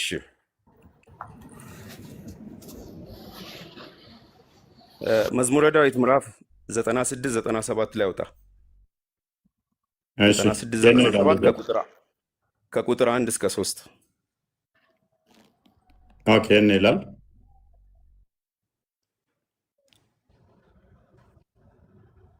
እግዚአብሔር ነገሰ፣ ምድር ሐሴትን ታድርግ፣ ብዙ ደሴቶችም ደስ ይበላቸው። ደመናና ጭጋግም በዙሪያው ናቸው። ጽድቅና ፍርድ የዙፋኑ መሰረት ናቸው። እሳት በፊቱ ይሄዳል፣ ጠላቶቹንም በዙሪያው ያቃጥላል ይላል። እሺ ሌላም ልጨምርልህ። ምን አገናኘው ታዲያ? ጥያቄ ምንድን ነው? ትንቢተ አሞጽ ይኸውልህ ልንገርህ የት እንዳለ ላመጣልህ ነው። ትንቢተ አሞጽ ምዕራፍ 5 ቁጥር 18ን ክፈት። የእግዚአብሔር ቀን ለምትፈልጉ ወየውላችሁ፣ የእግዚአብሔር ቀን ለምን ትፈልጋላችሁ? ጨለማ ነው እንጂ ብርሃን አይደለም ይላል። እግዚአብሔር ጨለማ ውስጥ እንዳለ ይነግረናል ማለት ነው። አይነግርም። እንደዛ አይደለም። እንደዛ አይደለም። ያ እሺ ሁለተኛ መጽሐፈ ዜና መዋዕል ምዕራፍ 6 ቁጥር 1 ክፍሉን በደንብ አንብበው። ሁለተኛ መጽሐፈ ዜና አዳምጥ። አይ ቅድም ስለ አላህ እንትን እያልክ እኮ ነው። ተረጋጋ። የእግዚአብሔር ዙፋን ፍርድና ቅን ነው። ያ ጽድቁ ፍርዱ ዙፋን ተብሎ ይጠራል። ሊትራል የሆነ ስፔስ የሆነ እንትን የእሱ ዙፋን መቀመጫ ምናምን ተብሎ አይደለም። ጽድቁ ፍርዱ ያ ዙፋን ተብሎ ይጠራል። የእግዚአብሔርን ቀን ለምን ትፈልጋላችሁ? እሱ ጨለማ ነው የሚለው ክፍሉን ሙሉን አንብበው። ከፍርድ አንጻር ነው። ሰዎቹ ያንን እየናፈቁት ያሉት ከኃጢአታቸው አልመለስ ብለው ያ የእግዚአብሔር የሚፈርድበት ለእነኛ ሰዎች ጨለማ ነው፣ ፍርዱ ስለሚመጣባቸው በዛን ቀን ማለት ነው። ኤኒዌይስ እግዚአብሔር በሁሉ የሞላ ነው ብለን እናምናለን። ከስፔስ እና ፕሌስ ውጭም ነው ብለን እናምናለን። እኔ ልስጥልቅ ትንቢተ ኤርምያስ ምዕራፍ 23 ክፈለው። እኛ ፈጣሪ ምንም ዚስማሽ እንትን የሚለው አይደለም። ምክንያቱም እኛ የሚታይ ፊዚካል ቦዲ ያለው ብለን ስለማናምን ማለት ነው። ኢየሱስ ክርስቶስ የሚታየው ታዲያ ምንድን ነው? ክርስቲያን አለ?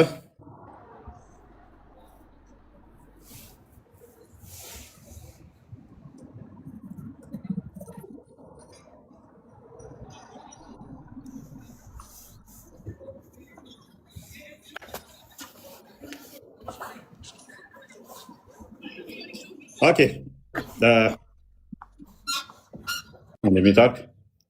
እኔ የቅርብ አምላክ ነኝ፣ የሩቅ አምላክ አይደለሁም። አምላካችን የቅርብ አምላክ ነው፣ የሩቅ አምላክ አይደለም። ሰው በስውር ቢሸሸግ እኔ አላየውምን? በሰማይ በምድርስ የሞላሁ እኔ አይደለሁምን? ይላል እግዚአብሔር። ሰው ሊሚትድ የሆነች የሆነ ቦታ ብቻ ያለ ከዛ በኋላ የሌለ የሚል አምላክ የለንም። ምክንያቱም እግዚአብሔር መንፈስ ነው ብለን ስለምናምን የግዴታ እዚች ጋር ብቻ የተገደበ የሚታይ ብቻ እዛ ጋር የሚወጣ የሚወርድ ከዛ ውጭ የሌለ ብለን አናምንም። እኛ ዮሐንስ ወንጌል ምዕራፍ 4 ቁጥር 24 ላይ እርሱ መንፈስ ስለሆነ ፓራፍሬዝ አድርገው ቶፒኩን ክርስቲያን አይ ምንም የሚገናኝ ነገር አይደለም ያነሳው። ሜይ ቢ አቡ ሙስሊም ከሆነ ያነሳው ጥያቄውን ያንዳላ የት ነው የሚገኘው? አቡ ሙስሊም አቡ ሙስሊም አለ።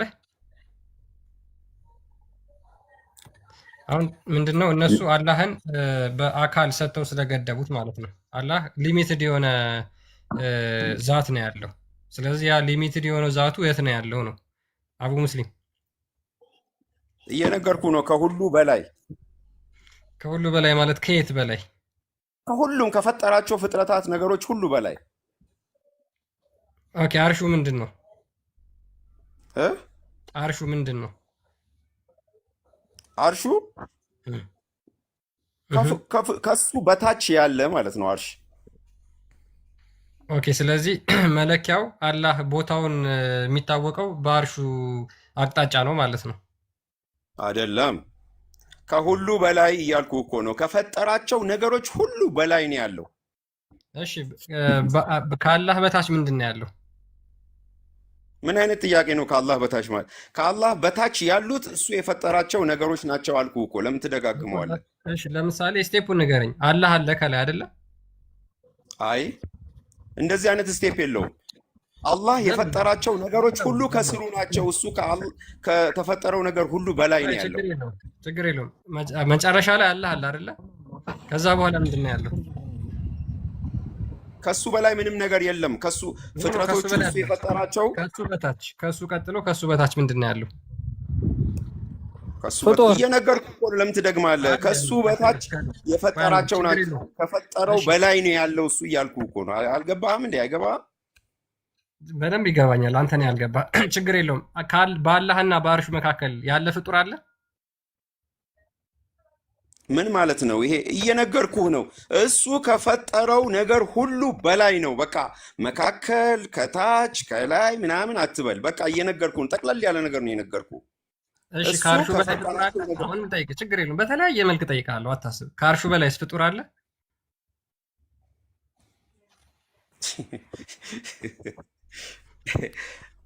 ይኸውልህ እሱ ከአርሹ በላይ ነው። አንተ ስለ ፍጡሩ ነው የምትጠይቀው? ስለ አላህ ነው የምትጠይቀው አንተ? እኔ ጥያቄ ስለ አርሽ ስለሆነ ችግር የለውም። እግዚአብሔር ግን ይኸውልህ በጨለማ ውስጥ እኖራለሁ አለ ይላል ሰለሞን። አይገናኝም። አሁን አንተ ከምትለው ጋር እግዚአብሔር ምንም አይገናኝም። ከአንተ አላህ ጋር አታገናኝም። እግዚአብሔር መንፈስ ነው። አይገናኝም። ይኸውልህ አንደኛ ነገሥት የመጣው ጥቅስ እንዳለ የተሳሳተ አዳምጥ ፕሊስ ጠየቀው መለስ ይበላ ምን አለ ታዲያ? ምን ችግር አለ? መች በጨለማ ይገኛል አለ። በቃ በፈጣሪ ዘንድ የተሰወረ ነገር የለም። በሁሉ የሞላ ሁሉ ያለ ነው። ጨለማ ለኛ ነው እንጂ ጨለማ የሚባለው አንተ መብራት የሌለውን ጨለማ ነው የምታውቀው። አንተ የምታውቀው መብራት ሲጠፋ ያለውን ጨለማ ነው። መሰወሪያውን ጨለማ አደረገ የሚል እኮ አለ። አለመታየቱ ጨለማ ተብሎም ይጠራል። እሱ ስለማይታይ አይታይም። ፈጣሪ በባህሪው የሚታይ ስላልሆነ እርሱ ዘንድ ምንም እርሱ ዘንድ እግዚአብሔር ይታያል። እሺ እናያለን። እርሱ ዘንድ ምንም ውሸት አለመኖሩ፣ እርሱ ዘንድ ምንም ክፋት፣ ተንኮል አለመኖሩ እርሱ ቅዱስ ነውና ብርሃን ተብሎ ይጠራል። እግዚአብሔር ብርሃን ነው ተብሎ ይጠራል። ስለዚህ አንተ መብራት ሲጠፋና ሲበራ ያለውን ብርሃንና ጨለማ ስለምታውቅ ነው ቶፒኩ ላይ ገባው። ያ ሜቢ አሁን አቡ ሙስሊም የመጨረሻ ጥያቄ ልጠይቅ፣ መዳረቅ ያን ያህል አስፈላጊ ስላልሆነ። እሺ አላህ አርሹን የፈጠረው ለምንድን ነው? ሰማይና ምድር የተፈጠረው ለምንድን ነው? እግዚአብሔር ሰማይና ምድርን ፈጠረ ይላል። ለምንድን ነው የፈጠረው?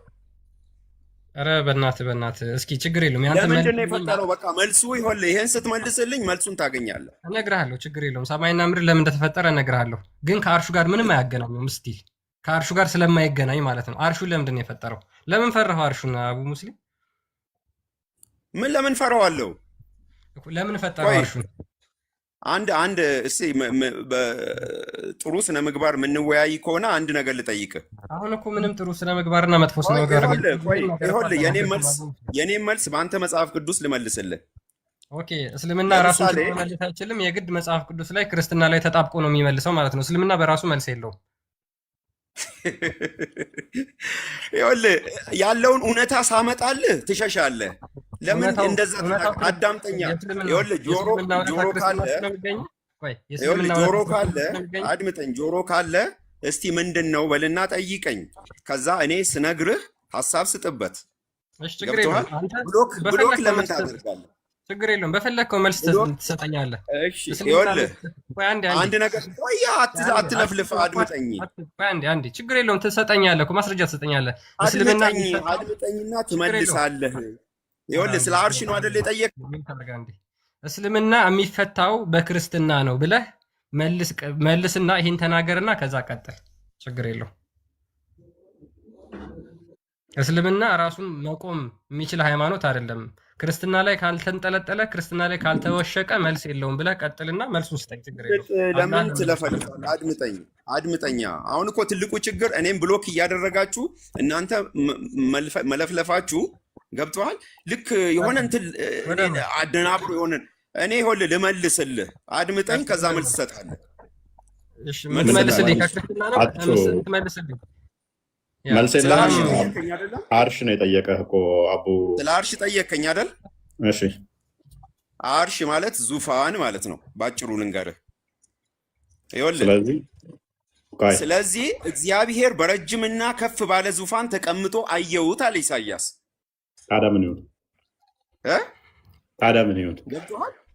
ታዲያ ምን ይሁን? እግዚአብሔር ይኸውልህ አርሹ ላይ ነው የተቀመጠው። እኛ አላህ አርሽ ላይ ተቀመጠ አይልም አይልም።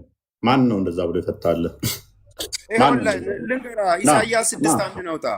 ቆይ ና ኢሳይያስ 6:1 አውጣ ና ክፈተው። አሁን ክፈተው። ማን ነው እንደዛ ብሎ የፈታልህ? ዮሐንስ ወንጌል ምዕራፍ 12 ቁጥር 41ን ክፈትልኝ ክርስቲያን። ኢሳይያስ 6:1 አንብብ፣ ከዛ መልሱን ሰጠኛለህ። አንደኛ ዝም ብለህ እዛም አትሩጥ።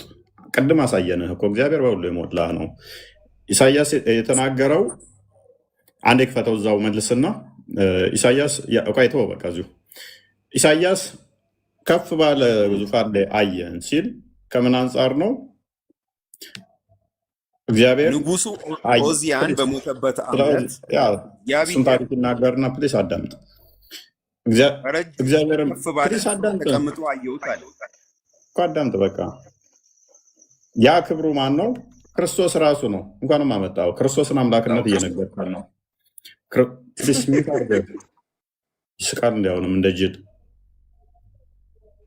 ኢሳያስ እንደተናገረው ክብሩን ስለ አየ ኢሳያስ ይህንን አለ፣ ስለ እርሱም ተናገረ። ስለማ ስለ ክርስቶስ ነው የተናገረው። ኢሳያስ በስጋ ስለሚመጣ አንድም በስጋ ስለሚገለጥ ስለ ልጁ የተናገረው ትንቢት ነው። ስለ መለኮት አስቀድሞ ስለነበረው በመለኮት ስላለው መለኮት የሚቀመጥ የሚነሳ የሚሄድ የሚቆም አይደለም። ነገር ግን አስቀድሞ ትንቢት ስለሆነ ዮሐንስ ወንጌል ምዕራፍ 1 ቁጥር 14 ክፈተው።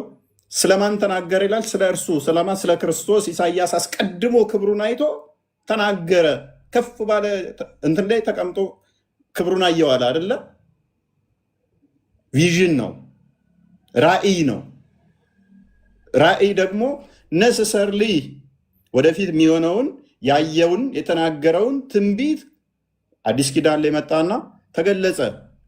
ክርስቶስ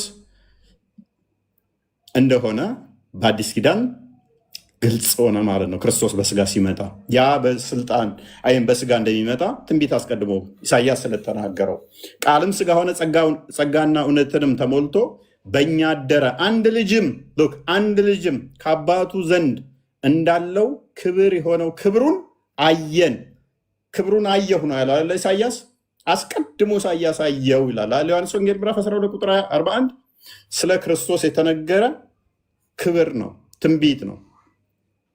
በስጋ ስለመገለጡ፣ ገዢ ስለመሆኑ፣ ፈራጅ ስለመሆኑ፣ ዳኛ ስለመሆኑ፣ እውነተኛ አምላክ ስለመሆኑ በስጋ እንደሚገለጥ አስቀድሞ የተነበየው ነው። ሙሐመድ አላህን ለምሳሌ በቀዝቃዛ እጆቹ ሙሐመድ ትከሻ ውስጥ ከቶ ሲያሻሻው አይቷል። ቆንጅዬ ሆኖ አይቶታል። ስለዚህ አላህ ያ ነው ብለህ ነው የምትወስደው ትንቢቱን? አይምን ያየውን ራእይ ሙሐመድን እና ራእይ ነው ያ አስቀድሞ የታየ ትንቢት ነው። በአዲስ ኪዳን ተፈጽሟል። ወደ ቶፒኩ መልሰው። ኦኬ እሺ፣ አሁን ከሀቢብ ጋር ልቀጥል። ጩኸት ስለሆነ ማለት ነው። አቡ ሙስሊም እስከዛ ቁጭ ብሎ ተምሮ ጩኸት አይደለም፣ ትክክለኛው ነገር እያቀረብኩልህ ነው። ፕሊዝ እስኪ እስልምና ራሱን ችሎ መልስ መመለስ ይችላል? ሌላውን ተወው፣ ከኔ ጋር እንቀጥል። እስልምና ራሱን ችሎ መመለስ ይችላል? አቡ ሙስሊም የመጨረሻ እድል ነው የምሰጥህ። ለምን እስልምና ላይ ትሮጣለህ? እኔ እናንተን በሚያግባባው ለምን በመጽሐፍ ቅዱስ አንነጋገርም? አንተ እኮ ምንም የምታውቀው ነገር የለም። እስቲል እኮ አቡ የምታውቀው ነገር የለም። ስላወቅኩ እኮ ነው እያፋጠጥኩ ያለሁት። ፕሊስ ምንድን ነው የምታፋጥጠኝ? ጩኸት እኮ ነው እየጮክ ያለው። ትንቢቶች ፕሊስ እኛ መንፈስ ነው አለ። እኛ እግዚአብሔር በሁሉ የሞላ እንደሆነ ደጋግመን ስለ አምላኬ ስለምትለው ኢየሱስ እናውራሽ እኮ እየነገርኩ እኮ ነው። ያ ያየኸው ትንቢቱ የታየው ክርስቶስ በስጋ ስለሚመጣ ያ በስጋ የሚመጣው ትንቢቱ ለሱ የተነገረ እንደሆነ አሳየን። አለቀ። ፈታ ነው በመጽሐፍ ቅዱስ። ስለዚህ አንተም ስትጠየቅ በጥቅስ እንደኛ አድርገህ ፍታና አሳይ። የአንተን ቁርአን መጽሐፍ ቅዱስ ነው እንደሚፈታልህ። የእኛ መጽሐፍ ቅዱሳችንን ስንፈታ አንተ ላነሳ ጥያቄ በመጽሐፍ ቅዱስ እንፈታላለን። ዛሲ ቁርአንን ደግሞ አንተ በቁርአን ፍታ። ይህን ጥቅስ አንዴ አንብብና ይፍታልኝ። እስኪ አንዴ አንብብልኝ።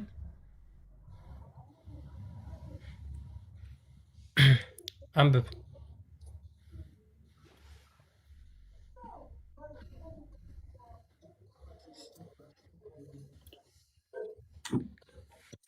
አቡ ሙስሊም አሁን እያነበብክ አስረዳን እስልምናን።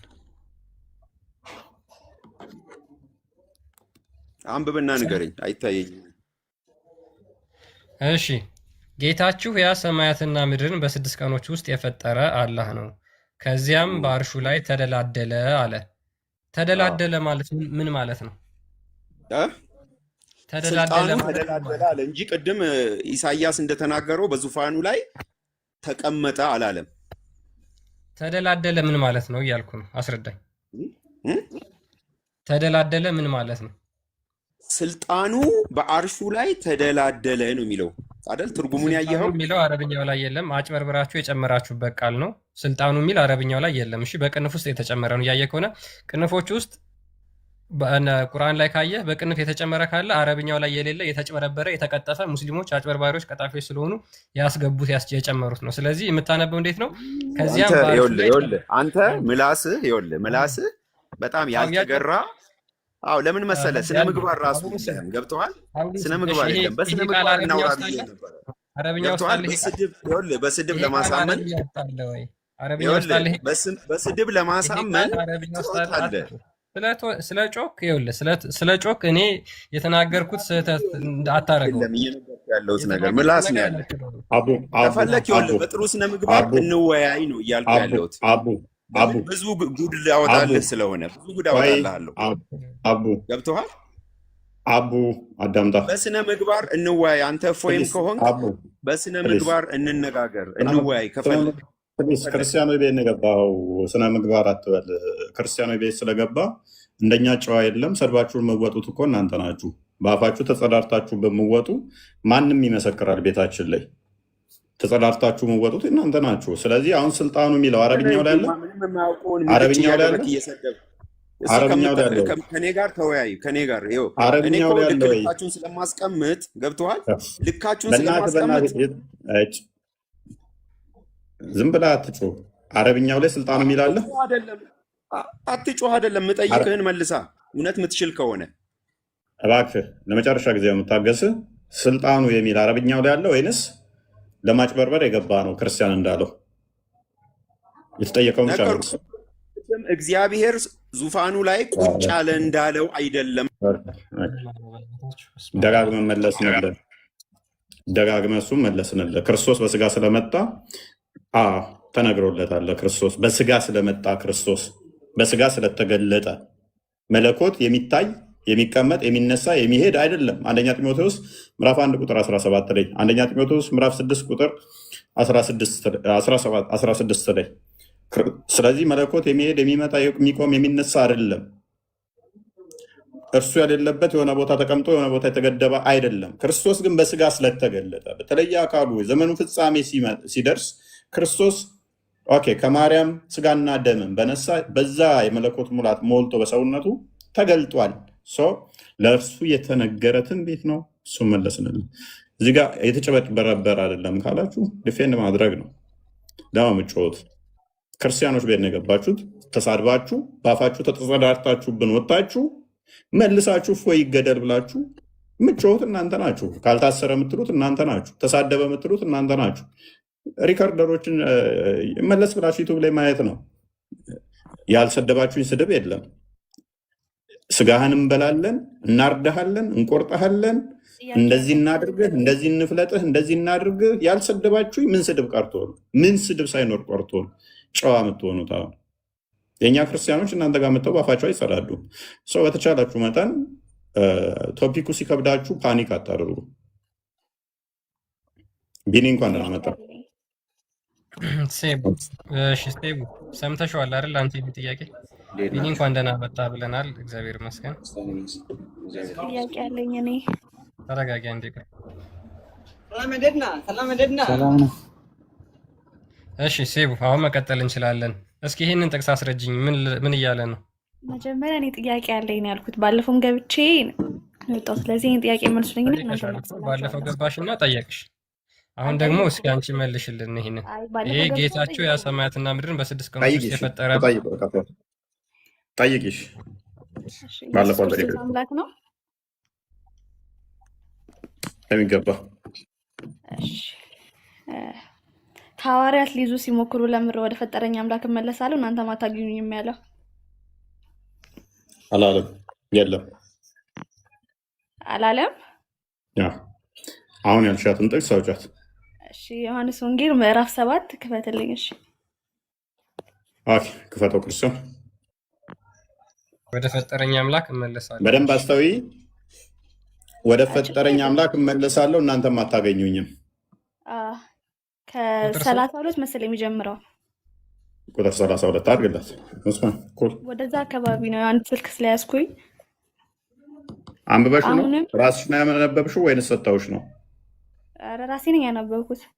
እርግጠኛ ነሽ? አንብበሽው አይደለም ሰጥተውሽ ነው? አትዋሺ። አንብቤ ነው። አሁንም ወደ ላይ ትንሽ 32 ይሄ ነው እኮ። አሁንም ትንሽ ወደ ላይ ሄደላ። ቁጥር ስንት ላድርግልሽ?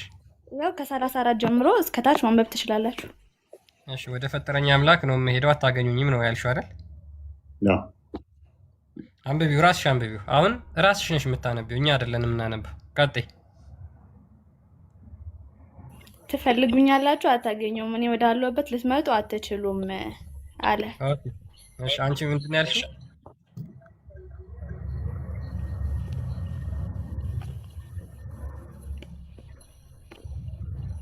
ምንድን ነው ያልሽው አንቺ? እኮ እሺ ለዚያው መልስ ስጡኝ። እሺ እንዴ አንቺ ያልሽውን ይላል አይልም? ስህተት ነሽ አይደለሽም?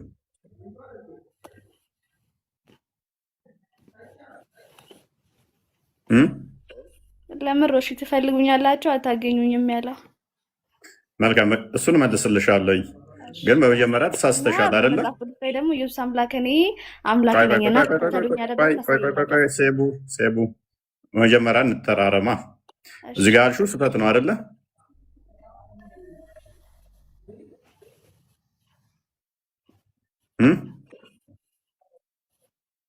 እሺ ይሁንልክ። ስለዚህ የመጀመሪያ የነገሩሽ ስህተት ነው ማለት ነው። ስለዚህ ትፈልጉኛላችሁ። መልካም ትፈልጉኛላችሁ አታገኙኝም፣ እኔም ወዳለሁበት እናንተ ልትመጡ አትችሉም ማለቱ ምንድነው የከፋሽ አንቺ አሁን እዚህ ጋር? አይ ምን ማለት ነው እንደዛ ማለቱ? መልካም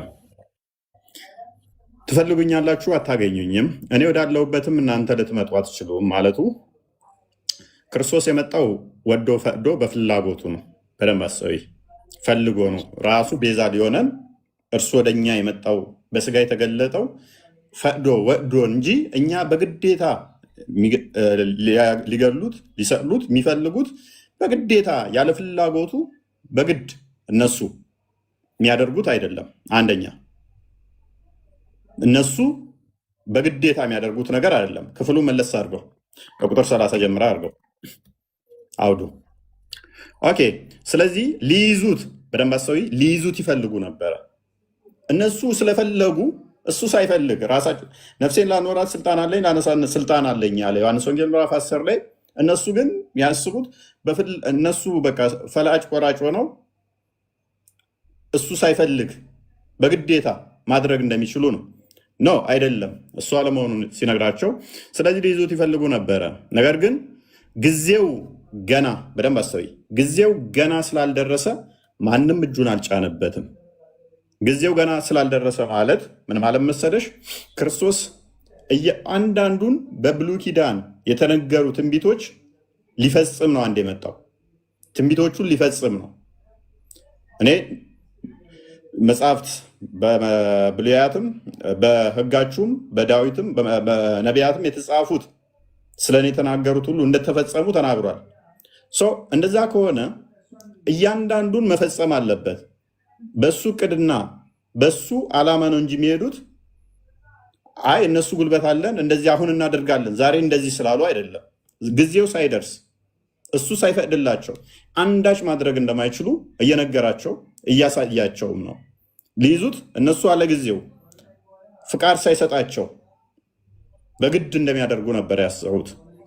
ከህዝቡ ግን በደንብ አስተውይ፣ ጊዜው ገና ስላልደረሰ ማንም እጁን አልጫነበትም። ጊዜው ገና ስላልደረሰ ከተባለ ጊዜው የሚደርስበት አለ ማለት ነው። ክፍሉ እንደሚናገረው ጊዜው ገና ስላልደረሰ which means የሚሰቀልበት ገና ሳይደርስ ራሱን ለነሱ አሳልፎ የሚሰጥበት ገና ሳይደርስ እነሱ በጉልበት ሊይዙት ይፈልጉ ነበረ፣ እርሱ ሳይፈቅድላቸው ገና ማለት ነው። ከህዝቡም ግን ብዙዎች አመኑበትና ክርስቶስ በመጣ ጊዜ ይህ ካደረጋቸው ምልክቶች ይልቅ ያደርጋልን አሉ። ፈሪሳውያንም እያለ ይቀጥላል። ከፍ አድርገው ፈሪሳውያንም ኢየሱስም ገና ጥቂት ጊዜ የካህናት አለቆችም ፈሪሳውያንም ሊይዙት ሎሌዎችን ላኩ። በደንብ አስተውይ። ማንን ላኩ? የካህናት አለቆች ፈሪሳውያንም ሊይዙት ሎሌዎችን ላኩ። ክርስቶስ ማቴዎስ ወንጌል ምዕራፍ 16 ላይ ከቁጥር 20 ጀምሮ ወደ ኢየሩሳሌም በኋላ እንደሚሄድ፣ እንደሚሞት፣ እንደሚሰቀል በሸንጎ ፍርድ በካህናቱ ፊት እንደሚቆም ራሱ ሄዶ እንደሚሰጣቸው ለሐዋርያቶቹ ይነግራቸዋል። እዚህ ጋር ግን ገና ጊዜው አልደረሰም ነበር። ጊዜው ሳይደርስ ሊይዙት ይፈልጉ ነበር። ኢየሱስም ገና ጥቂት ጊዜ ከእናንተ ጋር እቆያለሁ፣ ወደ ላከኝም ይሄዳለሁ አላቸው። ስለዚህ የሚቆይበት ጊዜ አለ፣ ወደ ላከው የሚሄድበት ጊዜ አለ። ትፈልጉኛላችሁ፣ አታገኙኝም። ወደ እኔም ወዳለሁበት እናንተ ልትመጡ አትችሉም። እንግዲህ አይሁድ እኛ እንዳናገኘው ይህ ወዴት ይሄዳል? ይሄድ ዘንድ አለው። በግሪክ ሰዎች መካከል ተበትነው ወደሚኖሩበት ሊሄድ የግሪክ ሰዎችን ሊያስተምር አለው። እርሱ ግን ትፈልጉኛላችሁ፣ አታገኙኝም፣ እኔም ወዳለሁበት እናንተ ልትመጡ አትችሉም የሚለው ይህ ቃል ምንድን ነው ብለው እርስ በርሳቸው ተነጋገሩ። ከበዓሉም በታላቁ በኋለኛው ቀን ኢየሱስ ቆሞ ማንም የተጠማ ቢኖር ወደ እኔ ይመጣና ይጠጣ። ምን አላቸው? ወደ እኔ ይምጣ ይጠጣ። በእኔ የሚያምን መጽሐፍ እንዳለ የሕይወት ውሃ ወንዝ ከሆዱ ይፈልቃል አላቸው ማለት ነው። ስለዚህ ይሄኔ ያምኑበታል። የተወሰኑት እንግዲህ ለፍርድ የሚፈልጉት ደግሞ እንደዛው ይፈልጉታል ማለት ነው። ዮሐንስ ወንጌል ምዕራፍ 18 ላይ ከዛ በኋላ ፍለጋውን ታይዋለች። ሲፈልጉት ይሁዳ እየመራቸው ዮሐንስ ወንጌል ምዕራፍ 18 አድርግ ያኔ ራሱ እኔ ነኝ ብሎ ራሱን አሳልፎ ጊዜው ሲደርስ ይሰጣቸዋል። ዮሐንስ ወንጌል ምዕራፍ 18 ከቁጥር 1 ራሱን አሳልፎ ይሰጣቸዋል ጊዜው ስለደረሰ ያኔ። እዚህ ጋር ግን ጊዜው ስላልደረሰ ትፈልጉኛላችሁ፣ አታገኙኝም አላቸው። ከዛ እነሱ እየፈለጉት ሲመጡ እዚህ ጋር ታገኘዋለሽ። አስቀድመው ደጋግመው ይሰወርባቸው ሁሉ ነበር። እዛ ጋር ብቻ ሳይሆን በቤተ መቅደስም ደጋግመው እንትን ሲሉት አንዳንዴ ይሰወርባቸው ነበር ጊዜው ስላልደረሰ። ጊዜው ሲደርስ ግን ራሱ እኔ ነኝ ብሎ ይሰጣቸዋል ራሱን አሳልፎ ለፈላጊዎቹ። ኢየሱስም ደቀ መዛሙርቱም ብዙ ጊዜ ወደዚያ ስለተሰበሰቡ አሳልፎ የሰጠው ይሁዳ ደግሞ ስፍራውን ያውቅ ነበር። ከፍ አድርገው። ስለዚህ ይሁዳ ጭፍሮችንና ከካህናት አለቆች ፈሪሳውያንም ሎሌዎችን ተቀብሎ በችቦና በፋና በጋሻ ጦርም ወደዚያ መጣ። ኢየሱስም የሚመጣበትን ሁሉ አውቆ ወጣና ማንን ትፈልጋላችሁ አላቸው። ትፈልጉኛላችሁ አታገኙኝም ብሏቸው የለ ራሱ ወጣና ማንን ትፈልጋላችሁ አላቸው። እነሱ ፈልገው አይደለም ያገኙት። አሁንም ወጥቶ እሱ ጠበቃቸውና ማንን ነው የምትፈልጉት አላቸው። ትፈልጉኛላችሁ አታገኙኝም ብሏቸው የለዛ ጊዜው ስላልደረሰ፣ ጊዜው ሲደርስ ግን ራሱ ማንን ትፈልጋላችሁ አላቸው ፈላጊዎቹን። የናዝሬቱ ኢየሱስን ነው ብለው መለሱለት። ተመለሽ ሴቡ ማን ነው የምትፈልጉት ብሎ ሲላቸው የናዝሬቱ ኢየሱስን አሉት። የናዝሬቱ ኢየሱስን ነው ብለው መለሱለት። ኢየሱስ እኔ ነኝ አላቸው። በደንብ አስተውይ። አይናቸው ልቦናቸው ምናምን እንደታወረ እየፈለጉት እንኳን አላወቁትም ማለት ነው። ማንን ትፈልጋላችሁ ሲላቸው የናዝሬቱ ኢየሱስን አሉ። እኔ ነኝ ሲላቸው ምን ሆኑ? እኔ ነኝ አላቸው። አሳልፎ የሰጠው ይሁዳ ደግሞ ከእነርሱ ጋር ቆሞ ነበር። እንግዲህ እኔ ነኝ ባላቸው ጊዜ ወደ ኋላቸው አፈግፍገው በምድር ምን ሆኑ? ወደቁ። በኃይል በጉልበት እንደማይዙት ደግሞ አሁንም ሲያሳያቸው ኢቭን ራሱን አሳልፎ ሊሰጣቸው እኔ ነኝ ካላቸው በኋላ እንኳን በጉልበት ያለ ፍላጎት እንደው አቅም ኖሯቸው የሚይዙት መሆናቸውን ሲያሳያቸው እኔ ነኝ በማለት ብቻ ሊይዙት የመጡት እንዳለ ተዘረገፉ፣ ሜዳ ላይ ወደቁ። ደግሞ ማንን ትፈልጋላችሁ አላቸው። አሁንም ብሎ ጠየቃቸው። እነርሱም የናዝሬቱ ኢየሱስን አሉት። ኢየሱስ መልሶ እኔ ነኝ አላቸው። እንግዲህ እኔን ትፈልጉ እንደሆናችሁ እነዚህ ሄዱ ተዋቸው አለ። ስለዚህ አሁን እኔን መያዝ ትችላላችሁ ብሎ ፈቀደላቸው ማለት ነው። እነሱ ስለፈለጉ በኃይል በስልጣን እንደማይዙት ያሳየ ነው። ፓራፍሬዝ አድርገው ቶፒኩን የምጨምሩላ ካለ ቢኒና ክርስቲያን ጨምሩበት፣ ወይንም ደግሞ ቶፒኩ ላይ መልሱት። ወጣን ከቶፒኩ። በቂ ነው። በጣም ጥሩ መልስ ነው። በቂ መልስ ነው የመለስከው። እሷ ጥቅሱ እንደማይል ለሐዋርያት ሳይሆን የተነገረው ለአይሁዳውያን ነው። እሱ ሐዋርያት ያለችው ነው። ይህ ክፍል ለሐዋርያት ሳይሆን አይሁዳውያን ነው። ፈልጉኛላችሁ አታገኙኝም፣ እኔ ወደሚሄድበት እናንተ ልትመጧችሁም ያላቸው። ኦኬ እሱን አስተካኪ። መልሱ ይበቃል። ያ ሜቢ ሴቡ አሁን እኛ ላይ መግባት የምትችይ ከሆነ እስኪ አላህ እንዴት ነው የተደላደለው ታስረዳኛለህ? አይበቃሽ። የትኛው ግን ገብቶሻል አለ ሴቡ? ጥያቄው ገብቶሻል? ጥያቄን አልጨረስኩና ሌላ ጥያቄ አለኝ። ይሄንኛው ተመልሶልሻል። ኦኬ ቀጣይ ትጠይቂያለሽ። ቅድሚያ ቶፒኩ ትንሽ እንትን ይባል። ይሄኛው ከገባሽ ሌላ ትጠይቂያለሽ።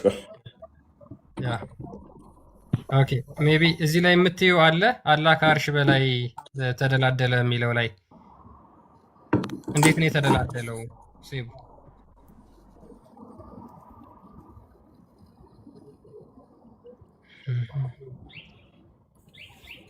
ኦኬ መመለስ አትፈልጉም። እስልምና ላይ ሲሆን በጣም አስቸጋሪ ነው እውነት ለመናገር። ከድር ይቀጥል። ሁለት ከድሮች አሉ። መርሃባ ከድር ቅድም መልሰሃል አንተኛው። ያኛው ከድርስ አባሽ ሰላም ነው ቆይ እንዴት ነህ? አለ ኦኬ ይህንን ቁርአን ክፍል ትቀበላለህ? አርህማኑ አለል አርሽ እስታው የሚለው ተደላደለ የሚለውን በተፍሲር ተፍሲርማ እኮ የደረሳ ጽሁፍ እኮ ነው። ይሄ ምን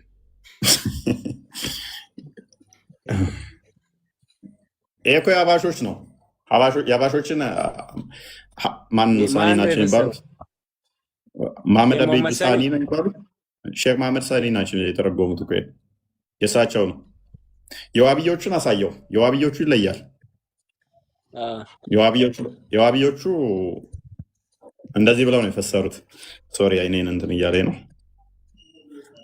ያ አይኔ ያነበው ጽሁፉ ቀጨጭ ያለ ስለሆነ አይነህን።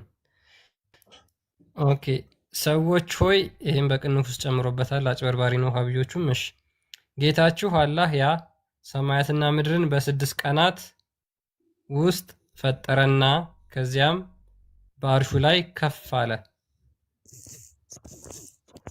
ልዩነት አለው። ያኛው በአርሹ ላይ ተደላደለ ይላል አይደለ? ይሄኛው ደግሞ በአርሹ ላይ ከፍ አለ ይላል። ያኛው ጌታችሁ ብሎ ሲጀምር፣ ይሄ ደግሞ ሰዎችን ጨመረ። ያኛው ስልጣን የሚል በቅንፍ ሲጨምር፣ ይሄኛው ደግሞ ስልጣን የምትለውን አወጣት ማለት ነው። አብያ ስለሆነ ሁሉም ለራሳቸው እንዲመች ነው የሚተረጉሙት። በስልጣን የሚለው ለምን መሰለኝ? በስልጣን ነው እንጂ ወደ ላይ የሆነ አርህማን አለል አርሽ እስታው የሚለው በዛትን ወይ ደግሞ ጅስምን አይጨምርበትም። ለዛ ነው እነሱ ያ በስልጣን ነው ከተባለ ይበላሉ። ለምን ጭንቅላት ሳይኖረው እንዴት ነው እዛ ሊሆን የሚችለው? ነው እጁ እዛ መሆን አይችልም። እጁ እንደ ጭንቅላት የሌለው አላ እንዴት እዛ ጭንቅላት ከሌለ እኮ እንዴት ታስባለህ? ያስቸግራል። ኦኬ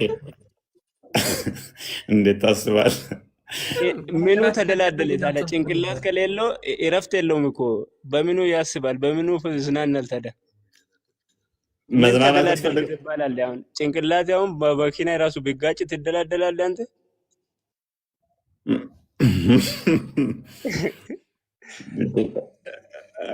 አላህን አታስመ ከድር ዝም ትላለህ እንዴ? ከድር እኮ ያምናል። እንደዛ መሳ ያለው ስም እሱ ከአርሽ በላይ ተደላደለ ብሎ ከአርሽ በላይ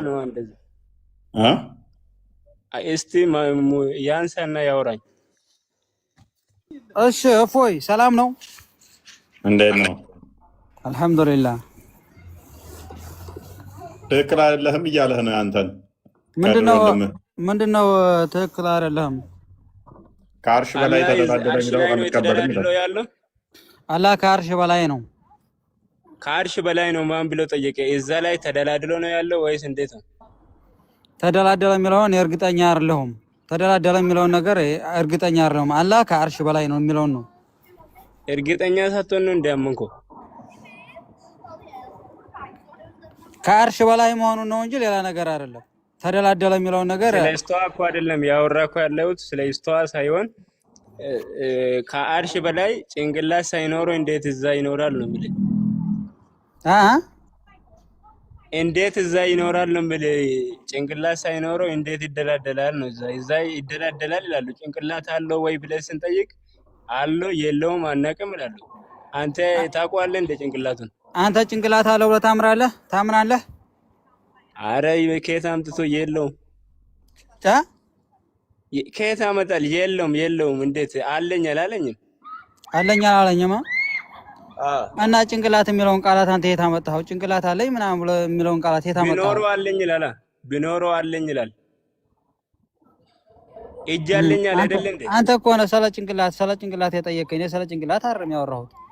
ስለ እጁ ለምን አወራ ታዲያ? እጅ አለኝ። እሺ እጅ ስለ እጅ አወራ። ለምን ስለ ጭንቅላት አስቀራ? እኔ ስለ ጭንቅላት አላወራሁም። እጅ አለኝ ብለው ነብዩ መሐመድ ሰለላሁ ዐለይሂ ወሰለም እንዳሉ ተናግረዋል። እሺ እግር አለው ቁርአን ላይ ታመጣለህ አንድ ማስረጃ? እግር አለኝ ብሎ የተናገረው ነገር የለም። በቃ